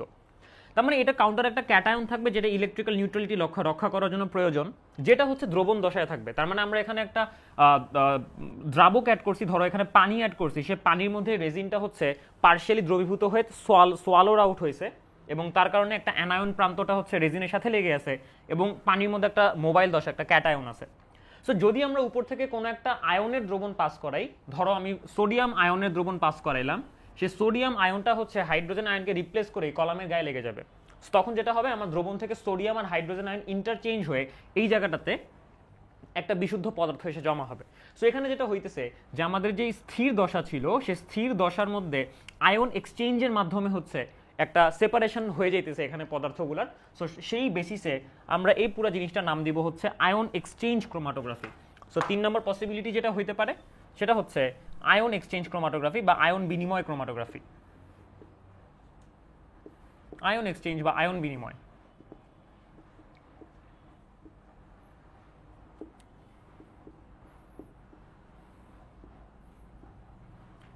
এই গেল হচ্ছে মোটামুটি মেকানিজমের উপর বেস করে। এছাড়াও মেকানিজমের উপর বেস করে আর অনেক টাইপের ক্রোমাটোগ্রাফি আছে, আমরা মাত্র কয়েকটা উল্লেখ করলাম।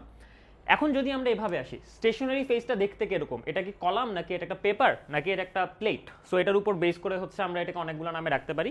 যেমন যদি এটা কলাম হয় তাহলে সেটাকে কলাম ক্রোমাটোগ্রাফি বলা হয়, যদি এটা একটা পেপার হয় সেটাকে পেপার ক্রোমাটোগ্রাফি বলা হয়, যদি এটা একটা liquid supported on a solid material হয় তখন এটাকে হচ্ছে প্লেনার ক্রোমাটোগ্রাফি বলা হয়। সো এরকম অনেক টাইপের ক্রোমাটোগ্রাফি আছে depending upon the stationary state. So এইভাবেই বেসিক্যালি কোনো একটা পয়েন্টের উপর বেস করে বা কোনো একটা বেসিক সেপারেশন মেকানিজমের উপর বেস করে আমরা কতগুলো মিক্সচার থেকে তার প্রত্যেকটা উপাদানকে আইডেন্টিফাই এবং কোয়ান্টিফাই সবগুলোই করতে পারি। এই সবগুলো পারপাস হচ্ছে মোটামুটি ক্রোমাটোগ্রাফি। সো আমাদের এই লেকচার আজকে এই পর্যন্তই থাকলো, পরবর্তীতে অন্য কোনো লেকচারে আবারও দেখা হবে। সবাই ভালো থাকবা, আল্লাহ হাফেজ।